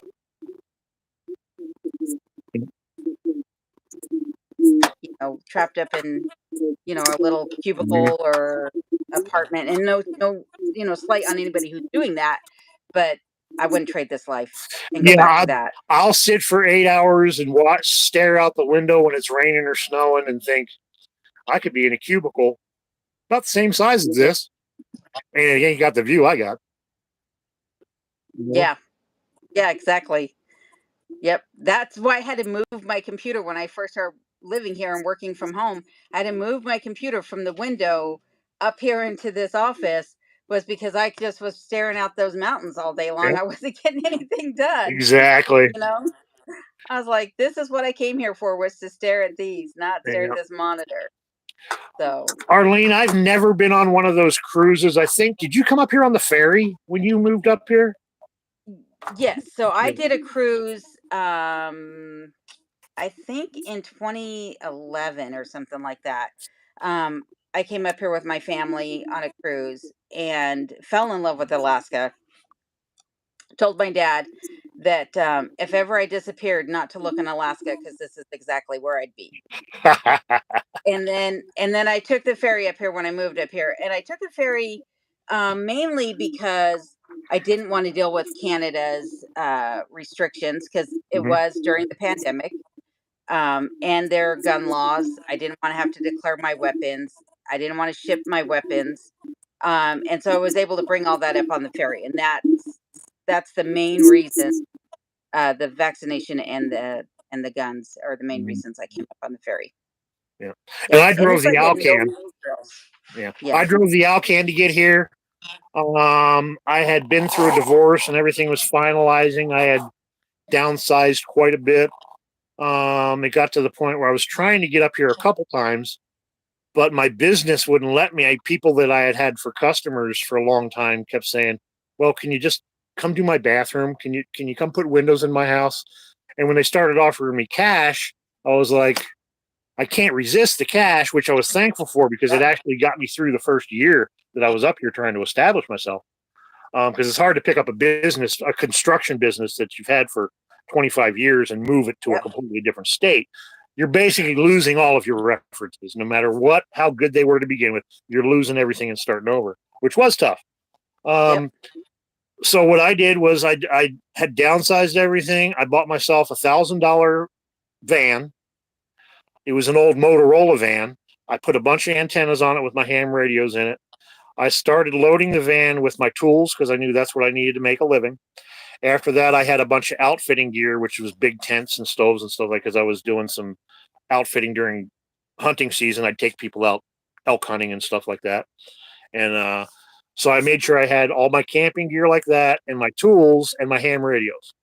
And by that point, the van was about like this. Not quite sitting on its springs, but it was like this.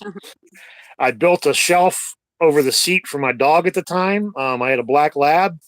We threw in, left Denver, headed north, and in 6 days, I made it through Canada and I crossed the border and everything. And this was, I knew I had to come. I was running out of time because I would have had to get a passport if I would have waited like 3 more months. That's why I was in such a big hurry to get. Oh, because you came up when it was still license to license. Yep, it was still licensed to license. Nice. And So that's awesome. yeah, some guns I had shipped up to me, other ones I sold because I realized I didn't need. I only have 2 hands. I can only have so many guns. So priority wise, that's what I had shipped to me. Other than that, whatever fit in that Chevy van is what I showed up here with. And unfortunately, I had it in the idea because of the business that I had to be around a lot of people, which I did. So I settled in Anchorage and figured Anchorage is a good central location. I can establish my business and then branch out from there and see where I actually want to live and what I want to do. That's what I did. I spent my first 4 years in Anchorage, which was 3 years too long, but it is what it is. And then 2012 was when I made my escape from the city. And that's when we got that 18 foot of snow. And I was moving from Anchorage to Talkeetna in March. And every time I had a little Ford Ranger and a little tiny trailer behind it at that time.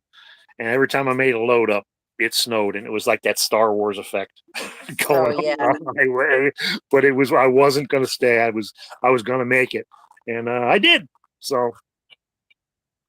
Yep. Well, we're all the better for it too. Absolutely. Because I think about that, like if you had stayed in Anchorage, would you have started the YouTube channel? Probably Your not. life may have taken a totally different turn. Probably not. Yeah. Yeah.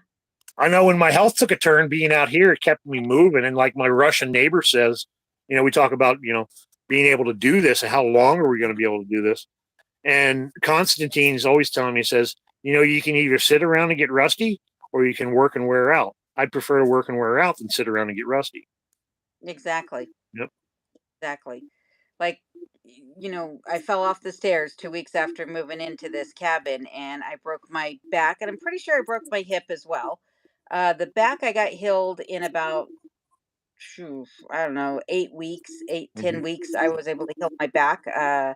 Never went to the hospital, never saw a doctor because I don't like them. I'm a I don't blame stubborn you. person when it comes to that.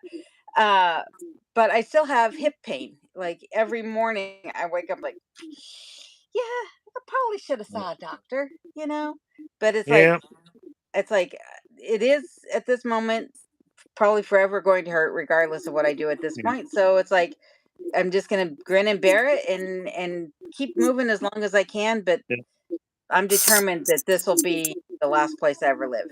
Yeah. Well, I've gone the doctor route. I got to the point where it's fine. Maybe the doctors can help me a little bit, but the only thing they can do is give me pain pills. They can operate on my shoulders, but it's not guaranteed. It's only guaranteed for about 2 years, and then more than likely you're going to have to get another operation. Yep. So I'm going for 6 months in a sling where I can't absolutely do anything with that arm, to at least having limited mobility now. Yes. The rest of what's going on is because I've been in construction all my life. I mean, I've got degenerative disc in my neck. I've got arthritis in my collarbones and my hips and my knees, but that's all from working all my life. And there's nothing really they can do about it except for pop pain pills in me and give me an operation they can't promise. And I spent a year and a half going through that. And it's not like you can go in and with multiple things with me, I can say, okay, this is what's wrong. All right, we need to send you for a CAT scan. Cool. Well, they're going to send me for a CAT scan for one thing at a time. And each one of those things takes a month to get that specialist CAT scan. So I say my shoulder hurts. All right, they'll CAT scan this. Now I got to make another appointment to get the other shoulder. Okay, you need a CAT scan. So I got to wait another. And it was a year and a half. And I didn't get halfway through my body with them telling me what was wrong. So I was like, screw this. Yeah. Plus, to get on disability, I paid a lot as a self-employment person to stay with Social Security and keep that going. And it was a decent amount at being under 65 that I could have gotten by the month. It was over $700, which I can live on $700 a month easily. Right. But because I didn't have any debts, because I didn't pay rent, I didn't have a car payment, I didn't have all that stuff, they said, sir, you'll get $325 a month. Yep. That's my money I worked for. Yep. Yep. You know, you're telling me because I'm actually doing good because to me, being out of debt is a good thing. Yes. Apparently to them, you got to be in debt so they'll give you more money, which doesn't. So finally I said, forget it. If I get it someday when I get bad enough, that's fine. But until then, it is what it is, you know? Yep. So Ashley said that she went through the same thing and that she got them to finally schedule them all together. Yeah. I tried so bad. I couldn't. And here's the thing, it would have saved them so much money because they were, besides paying for each individual MRI, they were paying for a cab to come out here and pick me up to go to the doctor, which it's $75 for a cab to come out here and go back to town to the doctor's appointment. That's a lot of government money. That's government waste as far as I'm concerned. Yeah.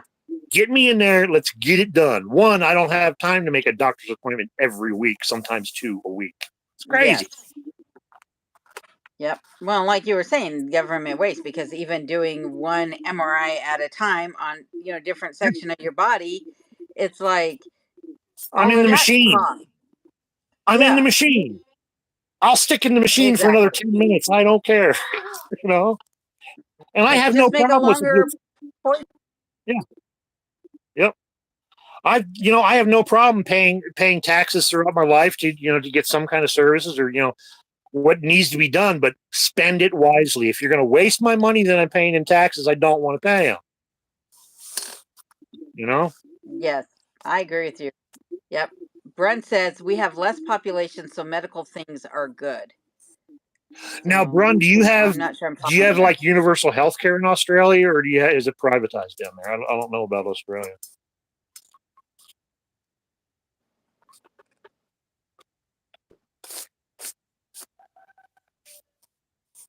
And Arlene says government loves to waste money. Yes, they do. Yes, they do. I found that out when I was bidding government jobs back in the day. Nobody told me this, but I was working for 84 Lumber. Yeah, I had a real job for a little bit of time. But I was bidding some big projects out at the airport. Yeah. And I was bidding them like I normally bid them, giving them the best deal I can so you can get the bid, right? Yeah. When it comes to government projects, they didn't tell me that they throw out the lowest bid and the highest bid, and they go for somewhere in the middle. Yep. Well, I was never getting a bid. 84 Lumber, by the way. Yeah. I used to shop at 84 Lumber, yeah. Now, they had an 84 Lumber there. It used to be, you're in college. You remember the Hume Woods. I loved Hume Woods. Oh, yeah. Especially the contractor. Because there's nothing like... There's nothing like going a project and driving your truck in there and putting the lumber in your truck once instead of like Lowe's and Home Depot. You're loading up a cart, then you're loading up your truck. It's an extra step. Yes. So. Yes, exactly. Yeah, Hume Woods was good. Brent says we have Medicare by government and also private if you want it. For me, I have health coverage forever because of my prior job, and it's great. That's fantastic. That's good. That's fantastic. Yeah. That's like our VAs. They have health coverage, but it's not good. It's not good coverage. Yeah. And which is sad because, they'd almost be better off going on to Medicare or Medicaid than they would with the VA in a lot of cases. It's getting better, but it's not like it should be. Yeah, this is true. JR says, remember, 50% of the doctors in the world finish in the bottom half of their class. This is true. This is true. And they call it practicing. They're practicing. They're practicing. They haven't perfected it yet. That's the part that scares me. Let me know when you've perfected it. I'll come back and see you. If I practiced construction, how many jobs would I have ever gotten? I'll Oh, just practice it. Give me $10,000. I'll fix your house, but I'm practicing. oh, uh, that's too funny. Well, shoot, we're going on. We're coming up 2 hours and 45 minutes, so we could probably Yeah. try and sign this off here a little bit. Has anybody else got any other questions or stuff? And it's this time flew like crazy. Holy cow! Yeah, it was nice. Clint says, I truly understand the medical issues. I'm a double transmetarsal amputee, not diabetic, but have severe neuropathy. They will drain your savings and then tell you good luck. Yeah, Mhm. that's true too. Like it's so expensive here, especially if you don't have insurance. Mhm. It's outrageous. I am sorry to hear about all of your health constraints, though, Clint. That's not good. I'm so sorry to hear about And, and that's another reason why the school that I'm trying to start here, I want to have as a more of a live-in program. that. Mm-hmm. One for people like me, they're losing the ability, and we can still work together and get things done. Because we all have different ailments. We all can do something. Yep. And if we can't do it, at least we can teach it. And the young people can come in and learn, or people that are interested in changing their life at 30 or 40 years old, they can come and have more of a hands-on experience. So that was the whole reason behind Light in the Wilderness. And hopefully one day it'll take off, which I think it will. I think it will. It's Yeah. just a matter of getting the word out there and getting some awareness to your cause and what you're trying to do. And Yep. I think you'll get And there. getting the people that want to actually do something more than just talk about it, because that's a lot of things, especially with social media. Yes. People think that they're posting a meme and actually doing something. Not that they're not doing anything, they're getting awareness out of there. But if that's all the further you're going to go and think, good of yourself because you posted a meme, Yeah. Try some hands-on. yeah, try some hands-on. Come hang out with some old people that have lived it, and they're more than willing to teach Yep. you and hang out with us. And so JR saying to Big Fish, the latest number is 250 to 600,000. I don't know what that one's about. I don't either. There's been some comments I missed because on here, I mean, you've got your laptop that you're seeing, but on here they only flash up when someone writes a comment and then they disappear. Yeah. Let's see here. Brent says we have Centrelink pensions for people over 67 from the government. Also, subsaturations. No, that is not what that says. Superannuation funds from that our employers. So I don't have my glasses on. That our employers contributed to while we work, and that's how we live when retired. Yeah, there's a lot of us that. So here in the states, not everybody has 401ks or pension plans. Mhm. And you have to work for a company for 20 years before you're fully vested and you get Yep. that money. Um, so yeah, there's a lot of people that have no retirement whatsoever, and they've worked, for companies for a long time. Uh, but those Well, companies and either don't offer it. there's guys like me too that I paid into my own 501c3s and stuff like that, Yep. and I did everything they suggested to be able to retire one day. Mm-hmm. Well, we had this stock market crash thing that went on back at the in the early 2000s. Yeah, I 2008. lost everything that I had was in Janus mutual funds. Yep. I mean, we're talking thousands and thousands and thousands of dollars that was just gone Yep. overnight almost. Almost. Yeah, and then you were like me, working for yourself. Yeah. And So how do you start over at 40 years old? yes, exactly. How do you start over building that nest egg when, the wages aren't there like they used to be, Yep. you know? And the thing And of it is like when you're doing contractor style work, like what you were doing in the construction business, right? I had a cleaning business.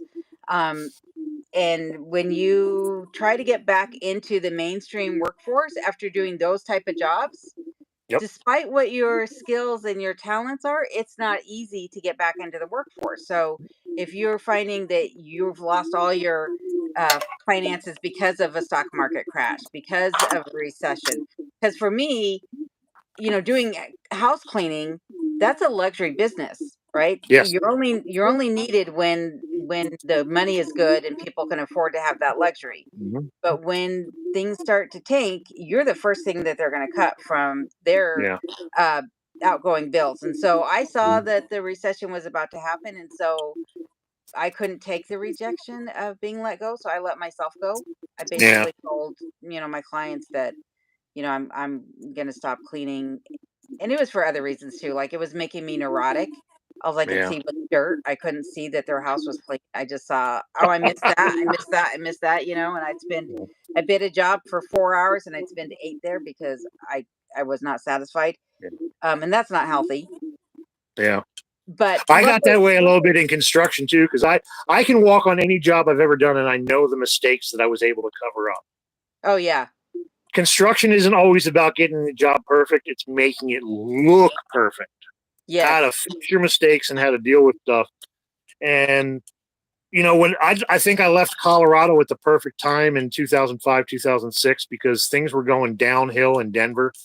They yep, went from that big subdivision boom and everybody working in subdivisions, which gave me a great opportunity as a remodeler because there were more people doing new construction than there was remodeling. yep, So that put my business that way. But then when the new construction collapsed, all those guys went into remodeling.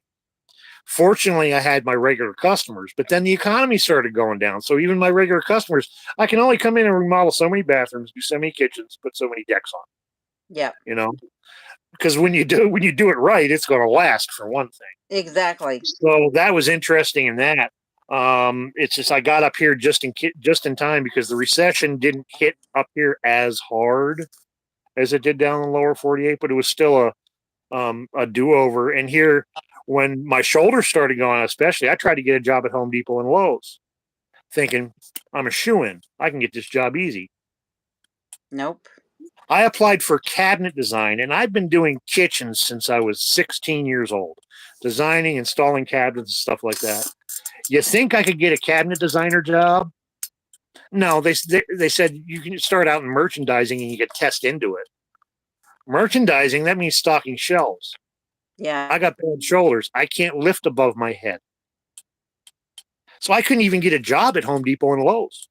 yeah, And yeah, that's degrading. When you've got this much experience and you get turned down for jobs as simple as that. yeah. I've got a degree in accounting. I've got a degree in accounting, and I had my own business. Uh, Mhm. I I also had been working, for years prior to starting my own business, and I tried to get a job as a cashier at the local grocery store, and I was told that I was not hireable. Because Crazy. I didn't have the right skill set. It was like, what's the right skill set to be a cashier? I have cash handling experience. I'm an accountant. I can do math, right? I can definitely run things across a counter because I've been cleaning counters for the last few years, but no, couldn't get hired. And so, Yeah, I was thinking that I'd be a severe advantage to places like Home Depot and Lowe's as a kitchen designer mhm, because I've seen the designs that come out of those places. People handed them to me over the years and said, "This is the kind of kitchen I want." And I yep, can look at it and say, "No, that's not going to work because that cabinet opens into that, and this cabinet's too close. You can't open your drawers." Well, because putting exactly. a drawer bank there if you can't open them because the refrigerator's there, you Yep, know? And it's stuff like that that automatically pops up in the computer that, they'll hire a teenager and give them a little bit of computer experience because they know how to click, click, click. And, they've never put a cabinet in their life. yeah, But I got to go stock shelves and work my way up. yep, yep, Anyway, I think we've complained enough. We yeah. got any more questions? We still got 22 people in here, which is pretty decent for my channel. Yeah, that's pretty nice. Yeah. Clint says, I know the live streams and the videos are a lot of work for y'all, but I hope y'all know it's appreciated. I love the videos and really love the live streams. Well, we appreciate all of you guys being here tonight too, because seeing your guys' comments, seeing your channel names and what have you, and your little icons there in the chat, it means a lot to all of us, to Yep. both Nomi and I. I know I speak on your Yep. behalf, Nomi, but I know it means a lot to you as well, and we like seeing your guys and your comments as well. I Since I stopped doing the live streams, I actually miss you guys. So JR says I lost. Yeah, this is for me. It's a lot like being on the ham radio because there's people I've met over the years on the ham radio that I know their name and their call sign, but I'll never meet them face to face. Yep. But we're good friends. Good You friends, know. exactly. That's how I look at this. Like I've made some good friends out of, the members and the people that I talk to on a regular basis on here, and even some people who I see their comments, but I haven't had a chance to respond to them. But I see their comments constantly coming in. It's like I value what they have to say. I value their concerns. I value Yep. their suggestions and their advice, and it's like, yeah, it's nice. It's really, really nice. A lot of comments too. So I mean, to just to keep up with a comment on one of your videos, it's 40-hour-a-week job because you got to go Yeah, through everything, read it it. it it's You're getting hundreds and hundreds. it's a lot. So It is a lot. And then, for me, it's not just the comment section under the video, but I've got people emailing, I've got mhm, PayPal, I've got Patreon. I was doing Instagram, but I stopped doing that.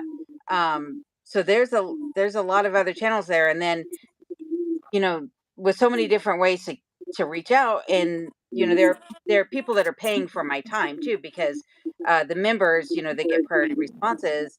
But yeah, when your member list grows so much, between the different platforms, it's a lot.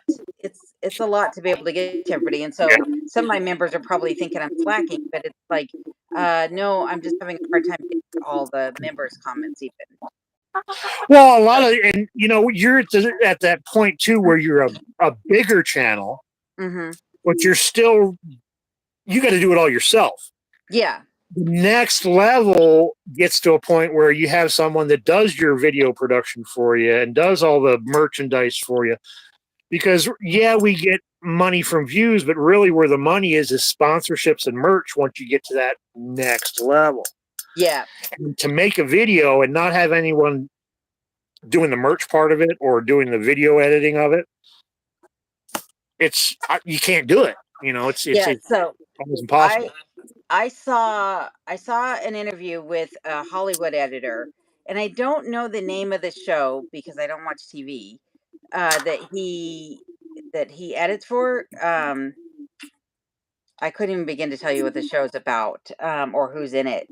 But anyhow, it's a popular 1 hour TV show that this guy edits for, and he's dealing with professional film crews that have been doing this for years. He's dealing with professional actors with scripted lines Yep, and, stage hands and lighting and all of that stuff. And it takes him 40 hours to edit a 1 hour video. I believe it. Here I am, my own camera person, no acting skills. I don't script anything. Everything I say is off the cuff. Mhm. Even when I do the two personalities talking to each other, I don't remember what I said as the other personality. That's You know? another level. That's a Yes. whole nother level right there. I'm like, when I'm editing it back, I was like, I did pretty good there. Like, because I Yeah. didn't know what I said in the previous segment. But I'm doing everything myself, all the editing and everything. And it takes me the same amount of time. I mean, that video that I just did for Valdez, there was 8 hours of footage to go through, and I needed to get it down, to at least an hour or less. And it Mhm. took me 48 hours to edit that video. 48 And that was hours. just driving. That was just driving. That was just driving. Yeah, there was not me That wasn't a talking. There was no project goof video. Yeah. ups. There were no, lighting issues or B roll, where I'm having to go and like, okay, set the camera up here to do this and set the camera up here to do this. And that was just 48 hours of editing. That 48 hours doesn't include, you know, taking a break or eating dinner or taking Kenai out or, you know, running down to do, you know, a water haul or whatever. Yep. Yeah. Life in between making a shot. Exactly. So that 48 hours, is spun over 3 days, 4 days, Yeah. whatever, just to get a video out. So, Yeah. that's I think even if I hit 1 million subs and got 1 million views, I don't think it would ever make up for all the time that you and I have put into this up to this point. You hmm got to have a passion for it and you got to have a love for it. And that's sometimes the hardest thing to keep going. Like yeah, with me, if I'm doing a project, I got to set up the camera so people can see what I'm doing. I've got to make sure it's going to work a little bit, so I'll start to see if it's going to work with the camera, and then run behind, sit, play it, just realize that, wow, that there's too much stuff in the background that they don't need to see. So, either I got to fix that in the edit or I got to reset up the camera. So if I'm doing a 4-hour, something that would normally take me 4 hours, it takes me 8 hours if I'm filming it. Now multiply that again by 8 hours when I've got to go through the editing. And it's not just cutting and, you're done. Rendering takes forever. Yes. And if it doesn't stop, if it works, a lot of times you hit that render button, you go through, and 2 hours down the line, my tablet will lock up. And it's like, that was 2 hours of my time that I just wasted. 2 hours of sleep that I could have got. Yep. So if people out there realize that this is a passion for us and we do what we can. I've started actually on my new videos, I'm going to start linking more stuff like PayPal and YouTube wish lists just to help things get along a little bit. But I hate being a preacher as long as I have been. I hate asking for stuff. Yeah, it's not easy. But sometimes we got to. Yeah, and the way I look at it, because I had a hard time when I first did the membership page and started the Patreon and things like that. But what got me over it was that I wasn't the one that was asking, right? Like, it wasn't me saying, "Hey, support the channel."